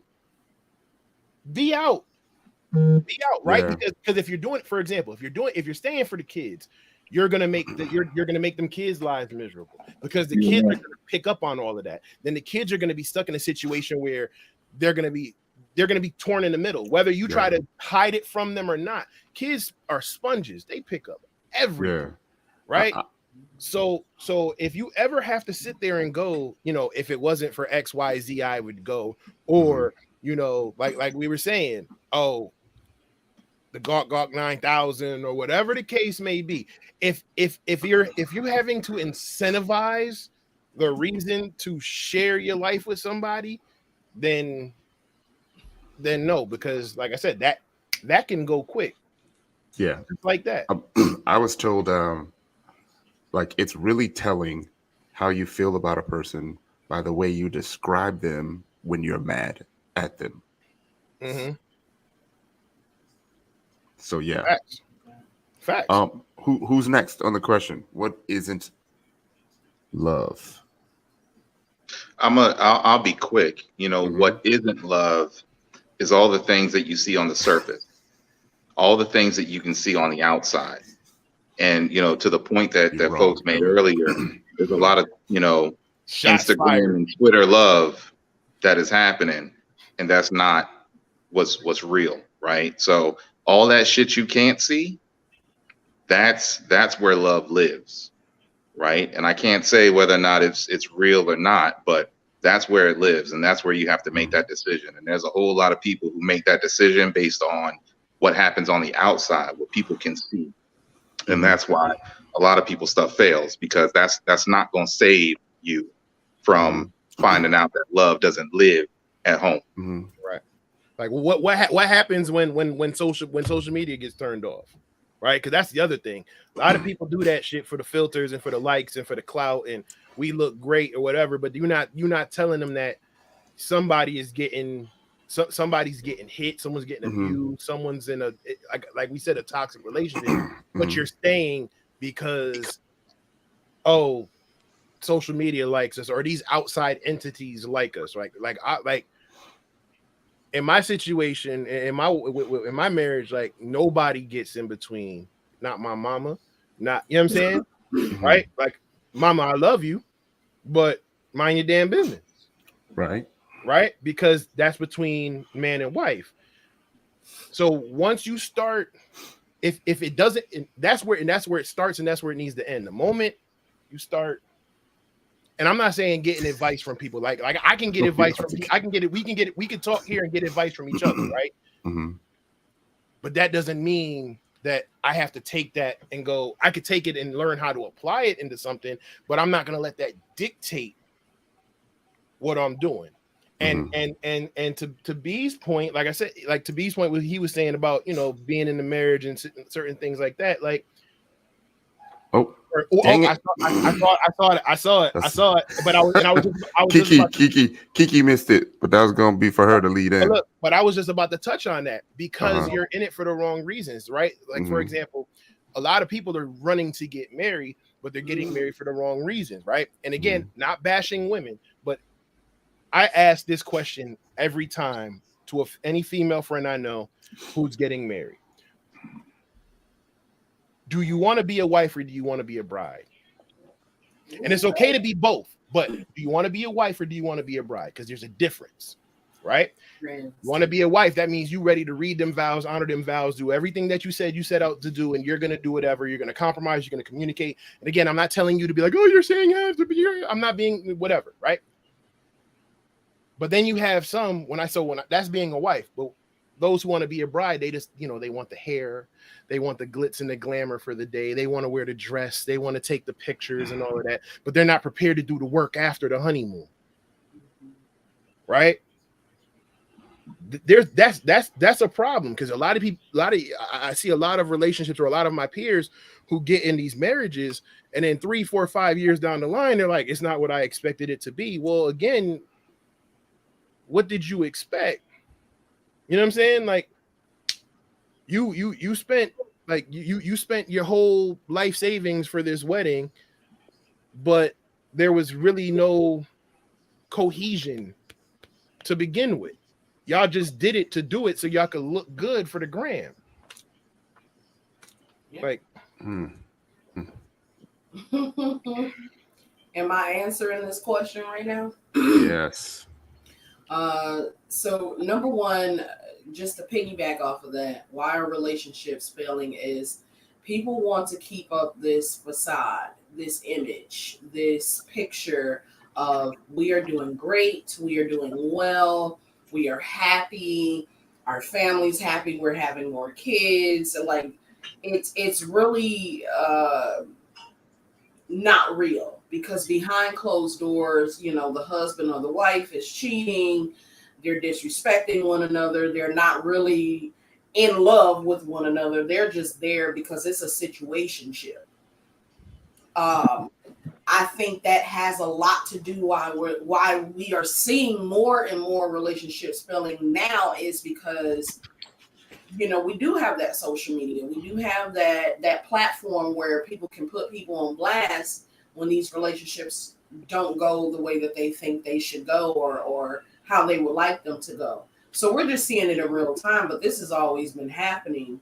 You've always had situations where people got together because, you know, they had a kid together. So, okay, let's get married and just make it work and think that's going to be enough. That's not enough. You got to put so much work behind that. And a lot of people are not willing to really put that work in. They really want you to come in and be Prince Charming and Princess Diana or whatever they want you to be, but it's not realistic. Like, meet people where they are. Learn to meet people exactly where they are. And I've learned that through my past relationships. I wasn't meeting people where they were. I was meeting them where I felt like I could get them to be later on. I felt like I could push them to be where I wanted them to be, not for respecting them where they were. And had I respected them and met them where they were, I wouldn't have went through half of the terrible relationships that I went through. But again, like, relationships are going to continue to fail because we have this preconceived notion that we just need to look a certain way. Your relationship is doing well if your guy is buying you flowers and posting it online. Your relationship is doing well if your lady is spoiling you and buying you this, and that. Your relationship is doing well if you're smiling and you're on a trip to the Bahamas. That's not necessarily true. They can have the worst relationship in life, but he bought a Birkin. But he bought me a Birkin. So I must be happy and things must be going well. Yeah, it ain't even real. We proved that is not real. It's not real love, Yes, and it's not realistic. I want, for someone to come in and genuinely put in the work with me, not me just putting in the work for them and for us, for them to reciprocate that. Like, everybody just wants that energy and that time and that love reciprocated. And not that, to me, I didn't get to answer the question about what isn't love or what, you know what I mean? But I think that's real love. Just having someone that can match that same energy, not just for a small amount of time, but forever. No, facts. I have some responses to that, to why relationships are failing. I think the one thing is, I'm gonna go on a rant when you're done, but go ahead, bro. I think it's the access to other people has changed. Like, how long we've been talking? Almost an hour. I could have swiped 300-400 people by now. Any country I want, any city I want. You know what I mean? 300-400 people easy. And I mean, honestly, we can't see your screen, so we don't know what you're doing. Don't ask me how I know that. I mean, multitasker. But I know that. I think the other thing is that people just aren't being honest with themselves first. Yes. At the beginning, and then they're not being honest with the other person and how they are feeling at the beginning, because they feel that they may lose that person if they're honest at the beginning, when in fact it can be an incredible thing. So you hit the nail on the head for the one thing I was gonna say, which is enough people don't take the time to get past meeting the representative. And that is the big thing that I see with a lot of people. Is a lot of people put on that front and they think love lives there, but they haven't gotten past that representative. And until you do that, you don't know what you got, really. Nah, so Jay, to your point, that's what I said. That's what I said originally. I said, for me, what a turning point for me was, I sat down with, I mean, she wasn't my wife then, but I sat down with her and we sat, it had to be like 2-3 hours. And it was the most uncomfortable, it was bad, right? And if this was me 10-15 years ago, I'm not even gonna say 10-15 years ago because I've been with her that long. If this was me like 20-25 years ago, fuck you, it'd have been furniture moving and acting a damn fool. But you have to have that difficult conversation, because you have to know, if you're gonna invest in being with someone, you have to know what makes them tick. You have to know what they're gonna like and dislike. And again, I'm not saying that you have to conform to everything. There can be a middle ground. There can be, there can be an agree to disagree with certain things. But there has to be compromise and there has to be communication, right? And then to your other point about why relationships are failing is because y'all letting social media and celebrities dictate what the hell y'all doing. Case in point. Remember when Lemonade came out? Do you remember? I'm telling you, Beyonce Lemonade. Do you remember? I was on a job in Maryland or This sounds personal. This sounds personal. No. It wasn't personal. Want to know why? Because me and the wife was on the phone laughing at all the dummies who was out here quoting Beyonce and ruining what. And again, it could be the perception. What was perceived to be really healthy relationships, because Beyonce wore a yellow dress and a baseball bat and decided to smash a couple windows. Now all of a sudden, because Beyonce's mad at Jay-Z, now all of a sudden, if Beyonce and her perfect relationship is bad, then something's wrong with you, right? And now a lot of people burnt a lot of bridges and ruined a lot of relationships that they can't get back because Queen Bee of the Beehive said B. Look, they done moved on because they got 20 cars. Meanwhile, you're smashed in the windows. It's cold outside. Now y'all driving. And the crazy part is, me and the wife are laughing because, like, yo, y'all are. I wrote it on like another blog post, and I think I actually called it "Piss in Your Lemonade," because it goes, while you're doing this, following everything she's saying word for word, her and Hov are counting the money and figuring out the tour, which they ended up doing, and made a killing off of it, right? So my point is, you let too many outside entities, people who don't even know you or give two shits about you, dictate how you move in your relationship. Period. Right? A relationship is supposed to be amongst two people, unless you're in a poly relationship. If that's your thing, cool, then it's three. I don't know. It's already hard to compromise between two. A third person in the party, more power to you. But no, he just threw you. He just threw you. Like my man dragged you. You have too many outside people telling you what to do. Whether it's your mama, your sister, your best friend, right? Misery love company. A lot of the time, people who are telling you to leave your relationship, even though it's not that bad, are people who are in bad situations or unhappy. So now, or even not in a relationship, or not in a relationship at all. And then what y'all gonna do? Y'all gonna be sitting at the bar talking about, man, why can't we find no good men? Dummy, because you left them because your friend said, "Girl, it's hot girl summer." Fuck out of here. Damn. And with that, I gotta get ready to bounce.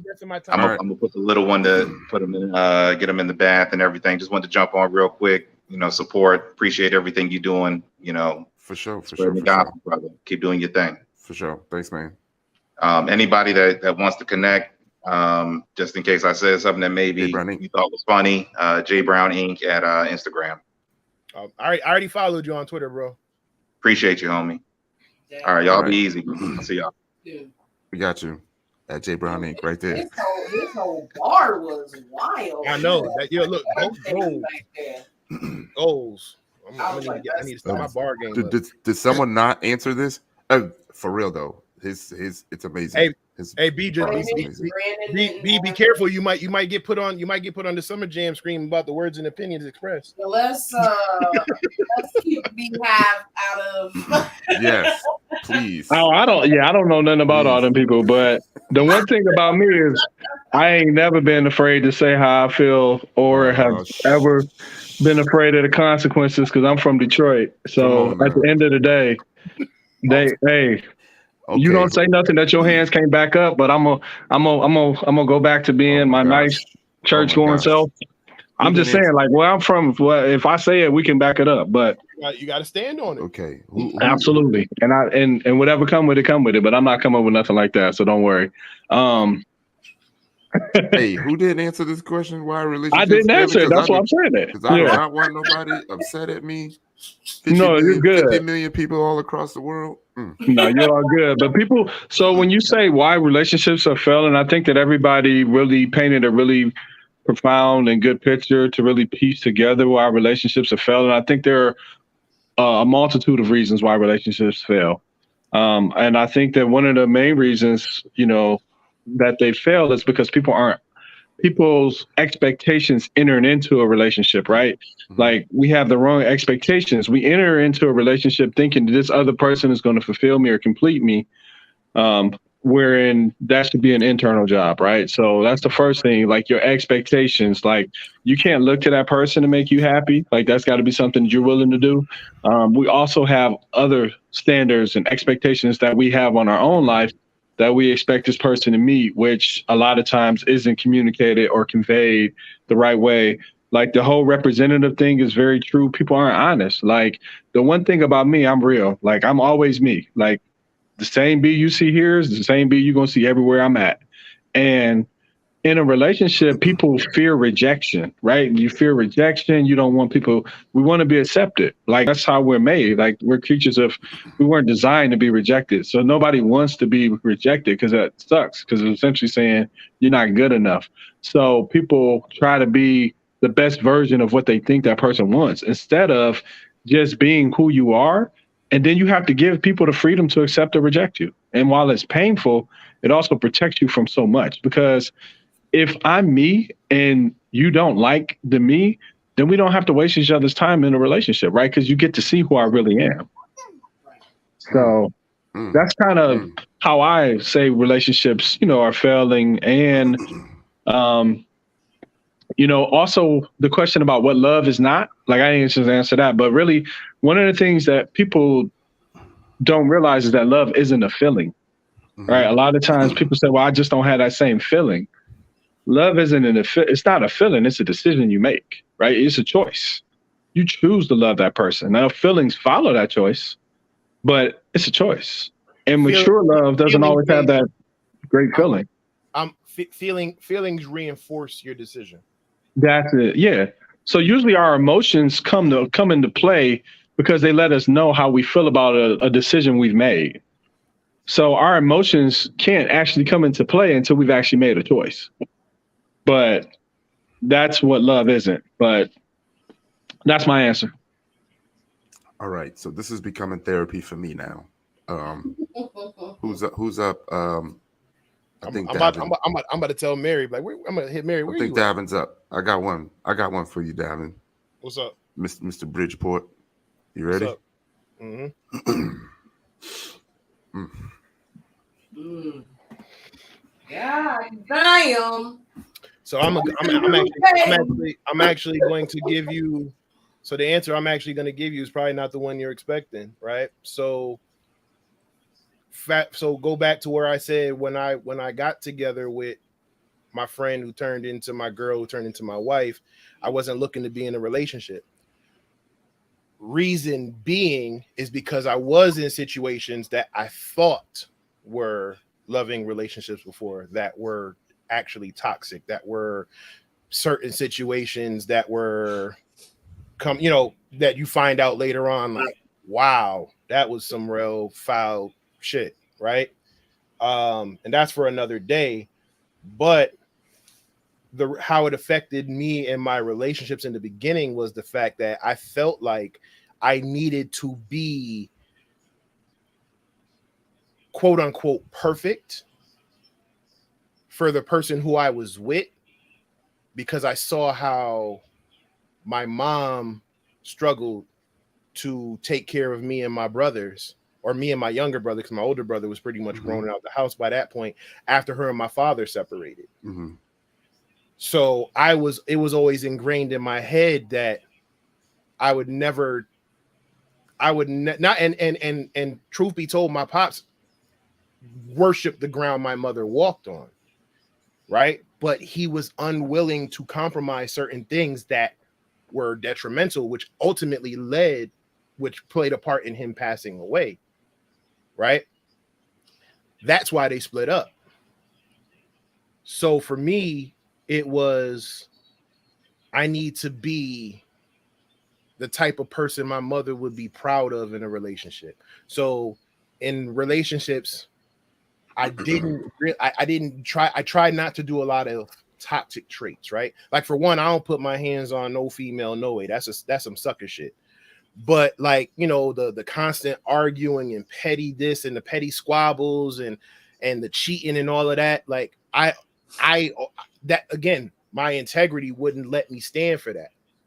Right? Do those certain things. Now, I'm not saying that when I got older, I kind of put that to the side because of whatever immaturity or whatever issues I was going through later on, but that was always my core. And then I was dealing with these females who I thought were solid, and come to find out, you don't always feed the birds. See what I'm saying? So that's how it affected. So that's how it affected me kind of coming up. And then when I was in the service, a lot of certain things happened after that. Like, my grandmother passed away. I couldn't be there for her. My pops passed away. Couldn't, and we were just really trying to develop a relationship as men. Cause at first it was always father, son. So now it was, okay, now you get to know Davin as a man, and now he's gone. So now at that point I was just gone. Do you see what I'm saying? So if you consider, which I still consider 18, 19, 20, even 21 to still be childhood, that affected my relationships differently, because now at that point I had a different outlook on life, right? Because I looked at it like,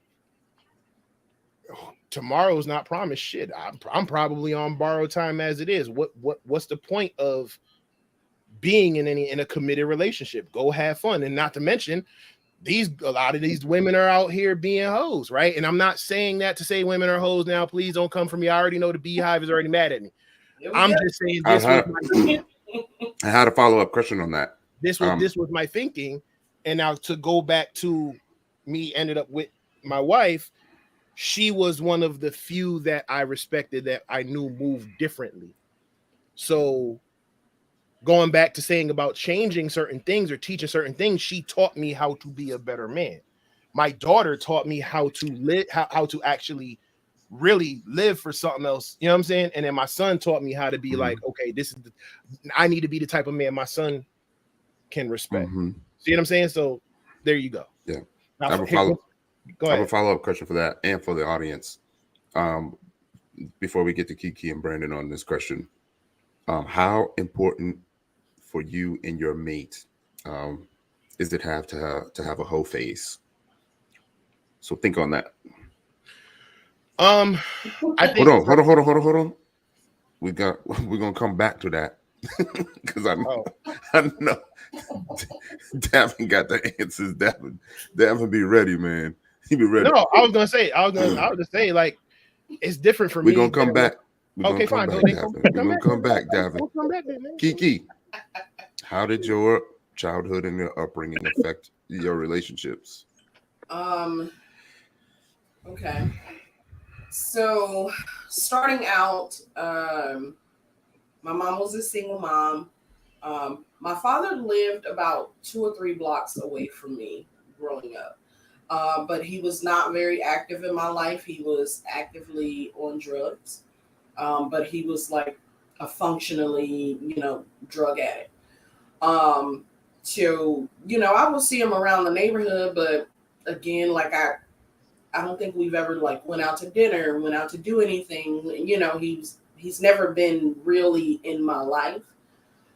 So it definitely affected me in a way that I sought out validation, and I sought out that love from men that were not necessarily available sometimes, from men that didn't necessarily recognize my worth or really were there for me like I needed them to be.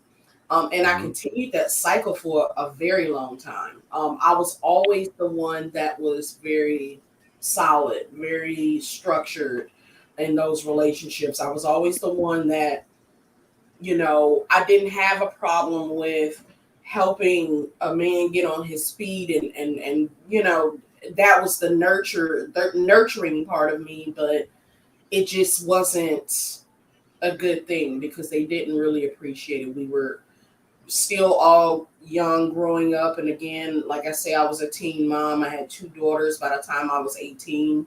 They're now 23 and 25. And it was a rough time, a very rough time. My mother's mother was not very nurturing towards me or towards my mother. So it started this chain reaction of the women in our family not genuinely knowing how to be good mothers or be nurturing or be loving towards the young women in our family. And I had to teach myself to not be that person. And that all affects you in some way, shape, or form. Again, even now, like going through what I went through with my family members, like I have my grandmother staying here with me now. She's going through the Alzheimer's and the dementia stuff.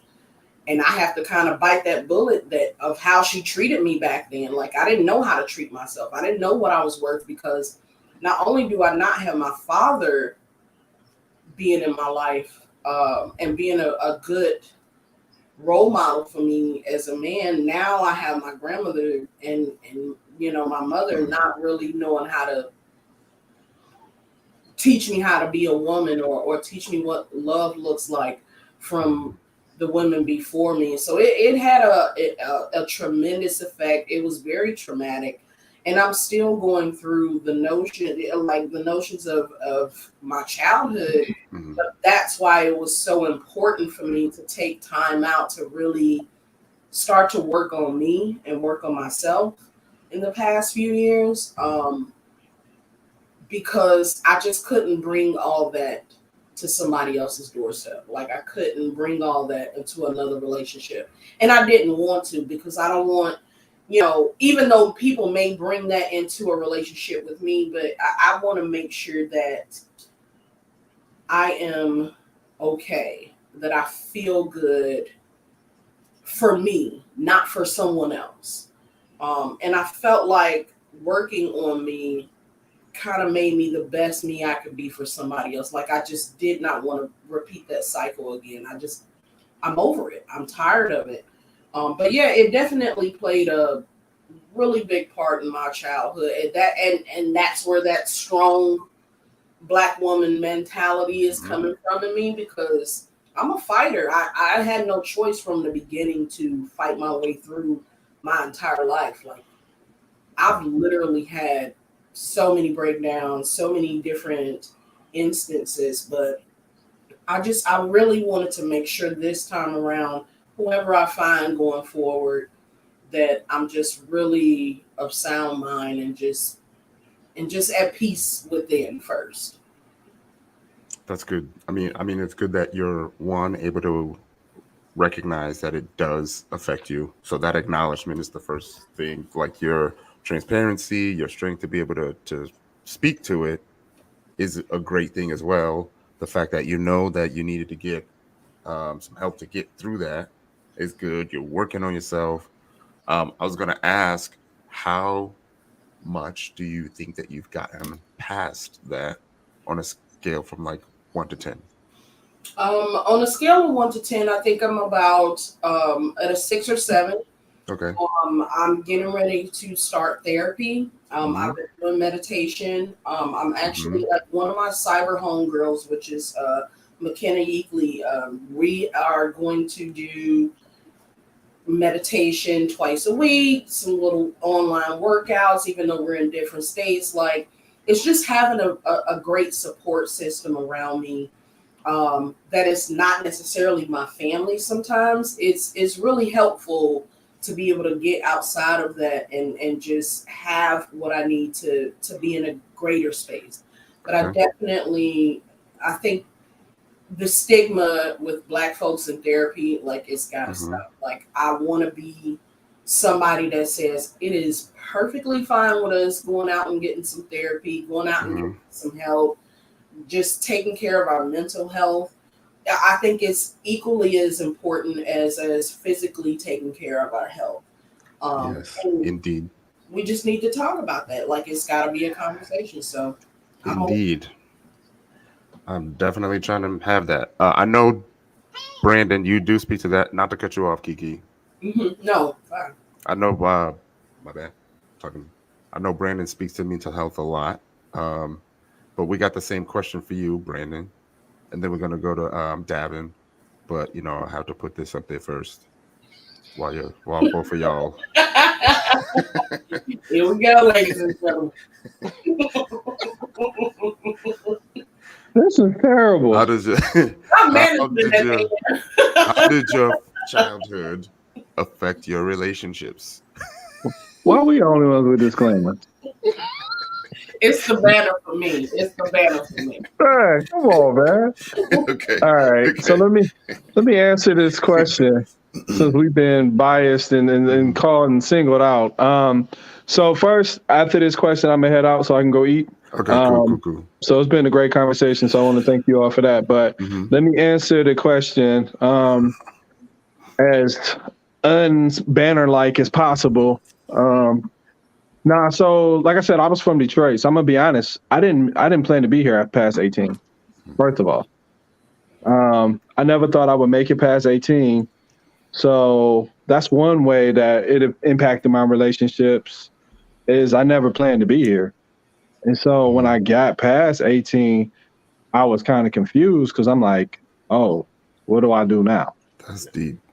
Yeah. Like, here I am, 21, 22, and I'm like, and you're in a relationship, and I'm like, I ain't even supposed to be here. So I'm like, okay, well, now that I'm here, I got to do something. Like, so I'm like, how do I actually carry it out? So it was just kind of like, all right, B, you actually gonna live longer than you thought. So you kind of gotta do something. And then the other aspect of it is, I didn't grow up in a home that was big on expressing emotions or affection.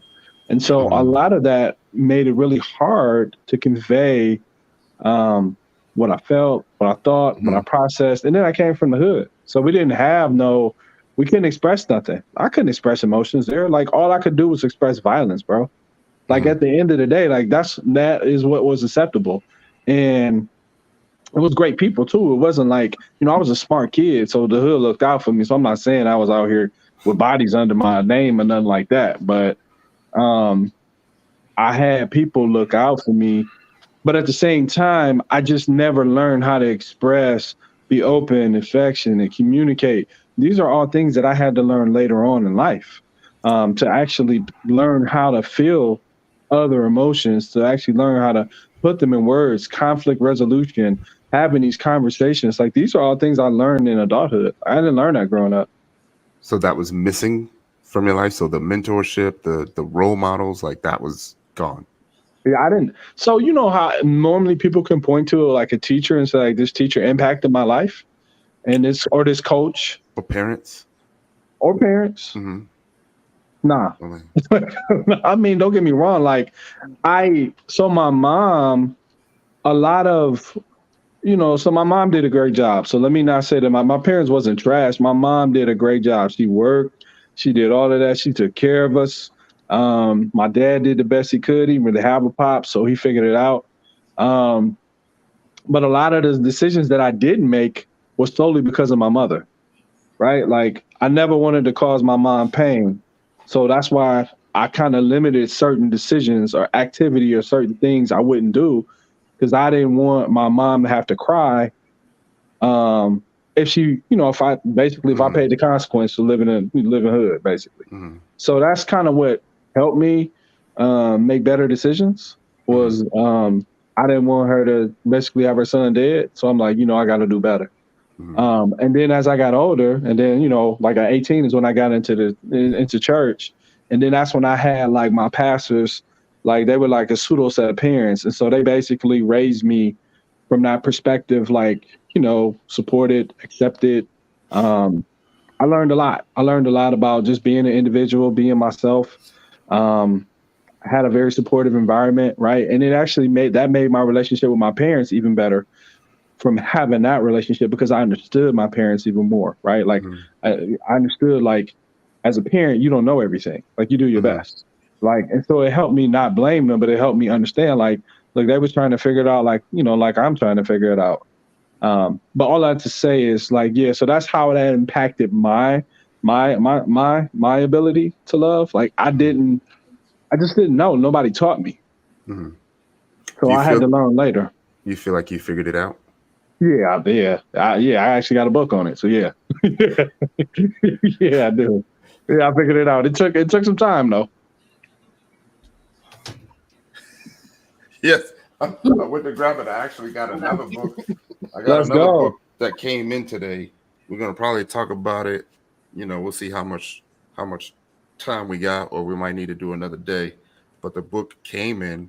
It's called Erotic Integrity. Yeah, but we talking about my book though. Yeah, Don't care about that. Look, I got your Yeah. book down. It's downstairs. I got it downstairs. There we go. That's what I'm talking about. Nobody care about no erotic integrity, bro. It's autographed and everything. We talking about words won't form. You see the shirt? Yeah, That's why we got the disclaimer up there. No, I'm just joking. I'm running downstairs right now, but I got the book, fam. No, you are good. I'm just messing with Tyrone for real. Like, don't pour another book out on me like that, bro. What's wrong with you? So if There we go, Ty. That's what I'm talking about. No, I was just messing with you, Ty. I was just being funny, man. Oh man. But to answer your question, yeah, I learned a lot about emotions, how to process them, how to have a lot of self-awareness, how to do all those things. Like, and I'm still evolving, right? Like, you grow every day, right? Like, I used to say, like, GED for me stands for grow every day. I have a little incremental growth every day. And that incremental growth, even if it's very minute, leads to bigger growth over time. So that's kind of like how I like to live my life. Just grow, push myself, and evolve, try new things, man. That's what's up. So, all right, I'm gonna head out. It was great talking to y'all. Thanks. I laid out with humor. You know what I'm saying? Hey, I can't believe you had a banner for us, though, man. I can't believe. Period. Yo, but you see how you said? There you go. There you go. Got a new banner for you, Brandon. I was gonna say, you see how he said you? He'd be like, yeah, yo, real rap, bro. And he'd be like, the words that haven't. I mean, this is not a reflection of the Tyrone Wilson in his show. This is that dude. He's out of pocket at times. We appreciate it, but he out of pocket. Right. All right, y'all be good. All right, All right, B. Take care. All right, Des says that. Oh, she was talking to Monique. She wasn't even talking to us. What's Bizzle up to? Ty, I don't know. You said where is he? Where is he? I don't think I have. I mean, Bizzle, he living his best life. Yeah. Who we talking about? Bizzle, JB. Oh, his grandpa just passed away. Oh, yeah, his grandpa just passed away the other day. So, yeah, he's still around, but yeah, I texted and got in touch with him when I saw his grandpa pass. Yeah. Tanisha. Not with the big hive. Nah, but let me do it. Yeah, Davin did that shit, not me. But we do have some slots, y'all. So if anybody wants to join us, I just posted the link, the StreamYard link to come backstage. Yeah, we would love to chop it up with y'all. Yeah, I'm probably gonna drop off. Okay. Sora has surgery in the morning, and all right. We here for you, Kiki. Yeah, I appreciate that. I appreciate that. It has been a rough last 2 weeks, and again, just pushing through. My baby girl with the lupus, like I can't even believe that shit. Like I've never met anyone in my entire life that has lupus, and so. What were you saying? No. Go ahead. No, I was just like, for her to be 23 and to be going through this right now, like, she's in her party phase. She's like, let's go to Duluth. Let's go to the club. You know what I mean? And just her whole life. Tell her to pace herself. Tell her to pace herself. Tell her, pay attention to the signs. Keep up on the meds, and just, That's you can still live. You just, now you just have to kind of pay more attention to that's what we were talking about earlier. It's just really like before now we may see signs of certain things and be like, oh, well, this may be this, and then you know what I mean. Now it's like, nah, we gotta go right now. So it's a different different change. It's a different lifestyle change. And so we just are trying to adjust to everything that's kind of coming our way right now. But I appreciate you guys just hearing me out, and everybody in the audience just kind of hearing me out. Love everybody. Love my brothers. Y'all are always the best. Mm-hmm. For sure. Unless y'all throwing y'all other brothers under the bus to the beehive. No. You know, that's different. Before you sign off, how can we find you? You can find me my link tree. You want me to share my link tree with you, Tosh? Sure. Is it on your Twitter profile? It is. Yeah, it's Boom. literally got everything on there because I ain't got time to be listing off all them damn websites and all that shit. Yeah. Thanks, everyone. Thank you, Auntie Evie. I see your comment. Yes. Boom. But thank you guys so much again for having me. It was good to just kind of hang out and kind of get my mind away from everything. Mm-hmm. Hopefully I can get my dating life in check. You won't, but we will get you. You ain't shit. Damn. I'm gonna be out with this whole screen. I'm like, y'all gonna believe what I seen earlier on YouTube. No, but y'all have a good night, okay? All right. Mm-hmm. D. What up? Should we call it a night? Hey, man, it's your show, bro. It's your channel. I think we did good. Ain't nobody gonna come up to join the banner club.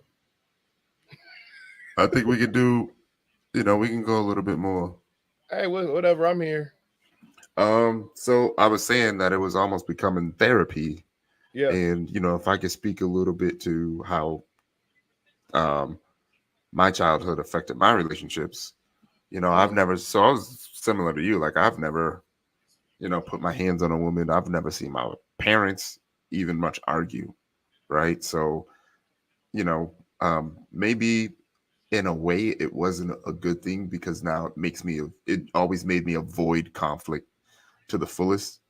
So even if a woman even like got mad, it's kind of like, oof, you know what I mean? Like she mad. She about to leave me forever. When in fact, she could just be mad about a little thing. Need a moment. Yeah. But I've never seen my parents argue. They never really fought. They would either go, for a drive or, they would wait till we fell asleep. So sometimes we'd hear them going at it, at night. But the other thing is my biological father was never present. So I never felt like I deserved love. I never felt like, if someone told me that they were going to that they loved me, that I'd believe it because, my own biological father didn't want me. I've seen things from my mom, that made me, and from my cousins and from almost every woman in my family, from my cousins that just made me not trust women. Like I've seen almost all my cousins run game on dudes, right? Pros. And then I've seen my father be, dedicated and faithful for 20 plus years. So it made me be like, man, what would dedication give me? Even if I was. And then that's why I asked that comment. I asked Brandon about, does he feel like it was a waste? And then it just made me feel like, one of my biggest fears was to have it end, in the end. And then feel like I either wasted my time or I wasted, her time. Right. And I feel like when people get to that point, and, since we're being honest and transparent, I think most of the time it's because if you feel like it's going to fail, it's because you don't trust yourself. Absolutely. And that was, the main part of it. I felt like if it was between me and this woman, chances are I'm going to be the one to mess up first. Not saying I was, but chances are it's going to be me. And then I just felt like, the more time that you put in, for me, it meant the more pressure for me to be faithful and good out of fear of, having this time be wasted. Right. So now it's kind of like I'm in this relationship for the wrong reasons now. Like I don't even want to be here anymore, but I don't know how to end it because now I feel like I just wasted 3 prime years or 4 prime years. Right. You know? And I think that's why I said, going back to what I was saying about it being organic, right? Because like you said, it's like you don't want to do it just because you don't want to waste that time. And like I talk to a lot of people, especially like youngins, who be like, man, how have you been in a committed relationship so long and not cheat or not want to cheat or nothing? And I'm like, it's just like I said, it's organic. Like I'm not saying that you don't see women out there and you be like, oh yeah, she cute, she fine, she this, she that, but it's not anything like she's so fine, I need to risk it all for that. You know what I'm saying? So, you know, like I look at it like I'm gonna put that in my banner. Go ahead. Yeah, you have to take the good with the bad, and then yeah, man, like, you know, I get what you're saying, because for the longest I felt the same way. Like I ain't trying to waste it's just gonna be a waste of time being in a committed relationship or whatever. Or I wasted 6 months, I wasted this. And then I just look at it at the same way I look at a lot of things now. It's like, okay, so it's not necessarily a loss or a waste of time, but it's a lesson, because now learning from this person or that bird or that woman or whatever, I now know what I don't want. I now know certain signs to look for, because it's all about, you also have to take that moment and have that self-reflection, like, damn, because think about it, if you've been in a situation where you've been cheated on or whatever, you'd be like, damn, did I not see the signs? And now you start to think back and go, what about the thrill of the hunt outweighs the loss of losing the woman? You just said it. And I say that all the time. Yeah. You said something about losing. It's not worth it. Yeah, no, it's not. It ain't worth it. Down to. It's not worth throwing the ball away. But like, you know, again, for me, my whole thing is, if that's what you want to do, then stay single, or just say it, right? Like, to me, I'm like, I think it's a punk move. I also again, and whatever, I also think it's a punk move to cheat in silence. Like, if you don't want to be with that person no more, or you gonna do something, say that shit. Davin, let's get Jay in. Jay got Yes. I'm sorry. Study soon. How rude of me. No, you doing good. Let's hear from you. What you got, Jay? But yeah, as far as how childhood affected my life, I didn't see marriage as a positive thing growing up, so I never looked forward to it. You know, my parents got married after I was born, and then shortly thereafter split up, and technically was married up until I was about 13, yet they were still dating other people or whatnot. A lot of my brother, I watched him, basically his first wife marry her, but they'd known each other since they were 5 years old, had grown up together, dated for about 6 years before the marriage. 6 months later was divorced.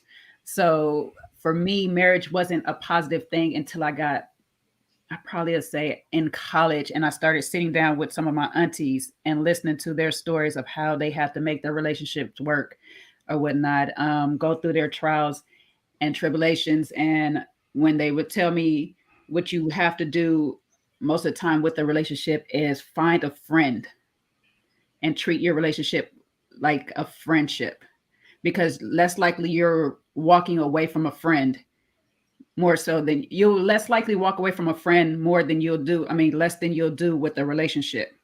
And so every time you get into those heated arguments, you get into those, I can't deal with this moment. Mm-hmm. You step back and you say, but can I live without my friend? How's that working out for you, Jay? That actually, I would say is good and bad, because it kept me in some toxic relationships. A little bit. But you know, when you actually find somebody that really is trying to be your friend first, it does work. Do you feel like seeing it was your parents in the open relationship? Do you think that affects how you feel about open relationships and polyamory and things of that nature? No, I developed that because my parents weren't technically in an open relationship. They were just split up. Okay. They hadn't been back together since I was, I don't know, 2, 3, whatever it was when they split up. Maybe I just heard it They wrong. just never got the divorce. Okay. They just never I got was the about to say, I feel like in our Yeah, I community, feel like polyamory is not necessarily a thing. It's like, yeah. I can't afford to get divorced, so therefore we just separated, like, and doing our own thing. Yeah. I just think they just separated so long and nobody until somebody else decided they wanted to be married to somebody else was like, oh, by the way, I'm still married. I gotta get a divorce or whatever. So it was just one of them situations with them too.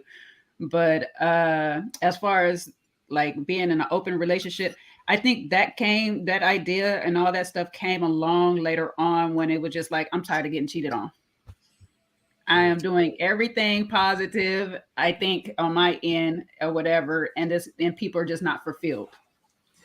So it's like, be open. I got a follow-up question, because I had someone that was very close to me. Their mate agreed to the relationship being kind of open and introducing another. So I posed the question. The question was, do you think that she agreed to that because she stopped caring about you, stopped caring about the relationship, or may have even stopped caring about herself? It's a bit. I'll say it's a bit of both. Mm-hmm. It can go either way. You can lean on either side of that.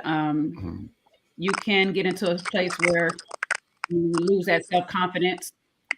You know, it's just you putting all your energy into this person, and they never seem to be satisfied with you. Mm-hmm. And you can't figure out why or whatnot. So therefore, your confidence is going down, and your self-value is going down, and you start to look at yourself differently. Mm-hmm. And then there's the other side where you may not value that relationship enough to put your foot down and say, you know what, if either it's me or nothing, or you can go be free, you know. And so it can be a bit, I'll say it'd be a bit of both, and that scale can just go back and forth by the day on what the value is. You know, today is like, I don't really care about this relationship. I'll go do what I want to do and stuff. And then the next day is, well, I ain't catching nobody else outside of this, so it must be me. So yeah, it can get rough. It can play a lot on your mental, and that's why your confidence. That's why I wouldn't advise anybody to be in an open relationship or a polyamorous relationship if their confidence in self is not up, and if they have a big trust factor. Like if you have trust issues, really bad, because it's never going to work. That is just not something for people with trust issues at all. Yeah. Now, I was going to say the same thing. I was going to say it all depends on the person. Maybe they agreed to it, like we were talking about earlier. Were they compromising their integrity for the sake of keeping the relationship? You know, were they just okay with it? I mean, you never really know. I mean, you have some people who like you know, change their mindset and want to do it, but I don't know. I can only speak for myself. Like I don't think I could do it. I don't think I could watch my woman do it. You know what I'm saying? Like, it's not for the faint of heart. And if you feel like this going to create more problems with the person that you're with, and you value the person you with more than losing them, don't go down that road or whatever. I choose violence.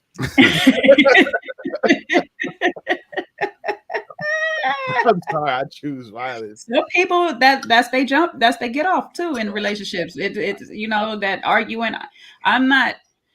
That's another thing. My biological mother is that, and I think that's what she thinks love is. That abusive tone, that emotional abuse. Yeah, just arguing with somebody, doing stuff. I think really that's what she think love is. And because I'm the type of person that I used to look at my parents and take the good out of them and apply that to my life and leave the negative behind, I wasn't that. I was very quiet and reserved. That's another thing I did learn from childhood too, in my relationships, that I didn't speak up because of how I was growing up. I didn't speak up for myself growing up. And so in relationships, I didn't speak up for a long time. Then I got to a point where it's like, okay, I'm gonna give you a disclaimer of me as we start, so you kind of know how to deal and handle me. And then you learn the rest as we go, because I'm going to change as I grow. And so with that, you kind of have a head start on how to change with me and stuff. And then I became more boisterous of, okay, I don't like this. Let me tell you, let me stop not telling you what I don't like in a situation, because you're going to keep doing it, not knowing it's hurting me or affecting me. And now I'm taking it out on you in different ways. So like, if I at least tell you, then I know you're intentionally trying to hurt me. You know, especially after the second or third time. The first time is like, oh, okay, I forgot you said that. But as you continue to do it now, you're intentionally trying to hurt me. And I know you're not for me. Okay. I'm glad you said that part, because I was going to say sometimes it takes there is a grace period, right? Because again, if you're accustomed to living one certain way, and then your partner tells you, hey, I don't like this, I wish you could change this, you know, give them an opportunity to, you know, unless, like I said, unless it's something that's just unforgivable. But yeah, give them a chance to go, I'm sorry, I'll try harder or whatever, you know. But yeah, 2, 3, 4 times after a while, it's like, nah, that ain't a mistake. That's a choice. But you do have to allow, because that's the other thing. We're going back into relationships failing. It's like, I want you to change. All right, cool. I'm gonna work on it, but I can't. I'm not gonna change in 24 hours. You know, you're not gonna.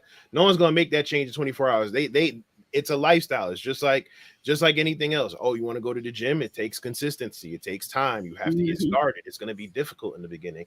I think, like I said, we live in a time of instant gratification, where it's just kind of like everything should just happen like this, right? And it's not realistic.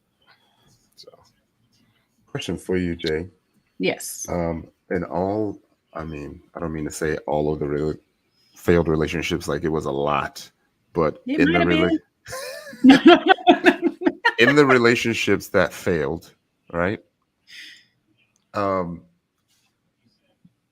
trying to word this right. So in the relationships that failed, did you have the intuition that it wasn't going to work at the beginning when you first met this person?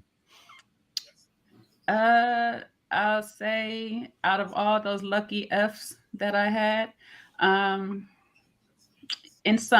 there's some that I knew, and I stayed in it as a learning process. That's going to sound real selfish of me, but I stayed in that because I was trying to learn something about myself in that moment. And for instance, I just knew I didn't see a future with this person. And usually I do. If I'm going to be with you, I kind of see something long term. You know, things may change over the course of the time, but I see something long term. And with this particular person, I was just like, why are you laughing? Because that's what like I was saying, but that wasn't exactly what I was saying. Basically, it's a question about, how often did you trust your intuition? No, that's what I've said. Like, there's been situations I can say, like, probably 50% of the relationships I didn't see it. I know one for sure. I ignored all the red flags. I ran through all them stop signs, like crazy. And that lasted 3 weeks after I moved in with him. But I don't even think it was 3 weeks. I think it was a week after I moved in with him. I was back home. So, but there's been a relationship I stayed in for about 2 years, and I knew it wasn't going nowhere. I just used it as a learning curve to see if I could just be with somebody that I had no real tie, because this is after my daughter. And I was trying to see if I can stay in a relationship faithfully with somebody that I just didn't have no real reason to be there. Selfish, but yeah. I was still growing. I was trying to find myself after my daughter's father. So it was just, I had to figure it out. Yeah, I was actually going to touch on this topic of tired of getting cheated on, getting permission to cheat. Oh, we're and going to do that another day. That's going to be a long one. Yeah, it is going to be a long one. But I think, we can touch on it. No. But I think when I'm going to just be truthful for men, when we meet you, we're actually trying to figure out if you've ever forgiven someone for cheating. Because we know we might get one free pass. I mean, I might need one free pass too. Hey, I'm an equal opportunist. If you, I always tell you like this: if you feel like you could forgive me, then by all means, forgiveness. Then by all means, go do what you got to do. So that was the thing that we were talking about. Was it strong boundaries? Mm-hmm. What was the other word, Davin? So boundaries. It was the difference between boundaries and boundaries and preferences. Yeah. So for me, the cheating, no, I won't even give you no closure. I would just. And I find most men even talk about. Most men are that. Mm-hmm. Yeah. That's most men's deal, because it's like, we are y'all possession, so to speak. Even if you don't it in that manner, when you have your woman, that's your prize, that's your possession, that's your trophy. You don't want nobody else touching it. They can look on it. It's on the shelf, but do not touch my trophy. That's mine. That we are that toy, that favorite toy that you like to play with. You might have others, but we that favorite toy, and nobody else can have it. That's how most men do look at us. And I say it, and I'm not to try to sound misogynist of you guys, but that's just like the best metaphors I can use it as. No, I didn't even look at it that way. I was looking at it like, for you to even risk losing all this. I ain't mad at that. Go ahead, Ty.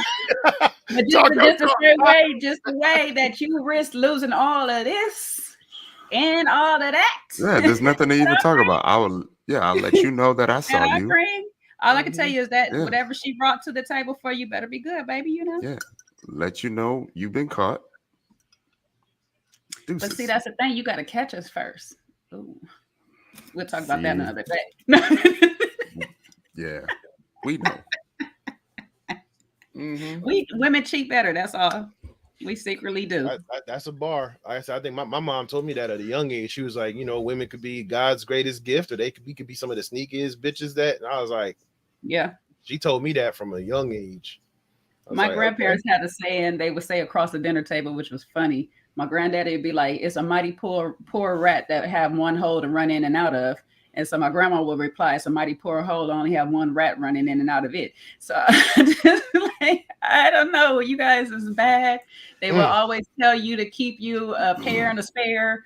I have bad influences growing up. Yeah, I have a friend that gives the lock analogy. Like, if there's a lock that only one key can open, that's a really, really good lock. But if multiple keys can open this lock, then that lock is pretty shitty. Well, what if somebody has a key to the city? Hey. That makes then he's a good ass locksmith. Then he just got his wire cutters. I was about to say they lock picking skills is on point. Man, they just that's don't all I'm care, saying. right? Or just don't care about. I have a fear of hurting the woman. Like, one of my biggest fears is for a woman to look across from me and be like, "How could you?" I can't. Yeah. I mean, I can't. I think that's a mental block, man. I think what I'm saying, it's like kind of one of those things. Are you saying just push past that? Just push. Not even push past it, but I'm saying, like, if, like, for example, most people, if someone were to come to you and you were mentoring somebody and they say, "Man, I want to get into tech, or I want to do this for my career, but I'm scared I'm gonna fail. I'm scared that it's not gonna work out." What are you gonna tell them? You're gonna tell them what? Yeah, I'm gonna say push through that. Yeah, so it's it's kind of the same concept. Like, yeah, you can't, you can't. That's a mental block. Like, I don't. you're scared. You don't want to move forward because you're scared you might do something to hurt that person. But if that's what you're looking for, then it's almost like you putting that in the universe, right? So it's kind of like, what you're. Yeah, you how right. I look at it is, I didn't want to admit to it, but you know what you're you're saying Don't it. listen to this man, Tyrone. It's like killing somebody. The first time you do it, it gets easier after that. Don't listen to this man. No, but it's like, you like way I look at it is like, like we talked about the boundaries and preferences. You know what you're willing to accept and not accept. Mm-hmm. So don't put someone else in that predicament. Mm-hmm. That's just. Yes. I hope that takes me off the banner. Yes. I look at it. I don't value the relationship if I cheat on you. That's really how. And then I have if I really value it, I have my guilty conscience will eat me alive or whatnot. So yeah. So yeah. All right. All right. But I gotta go. Thank you guys for having me. For sure. I posted your links, right, Jay? Yeah, you did earlier, so that's perfect. I will go find it. Okay. Yes, little dog. What you want? You guys have a great night. Great discussion, guys. I love your transparency. Appreciate you guys for it. And I'll watch the rest of it later. Sure thing. I mean, I think we're probably maxing out on time. I think 2 hours is a really good time. Yeah. It's Sunday. I want to thank you all for coming out. We're gonna end it 2 hours and 15 minutes. We'll do it again, spur of the moment, of course. Or y'all can subscribe for the notification so you don't have to subscribe to Ty's channel, man. You don't have to want some great things. Sometimes I just feel like, man, I got a couple hours. Let's talk about something that's gonna be helpful to someone else. So, that's kind of how I do. But it was cool. I might even go Instagram live. We'll see. He hitting all the platforms. See how it goes. We'll see how it goes. But yes, good night, y'all. Y'all have a good night, and we will talk to y'all soon. Night, night. Don't let the bed bugs bite.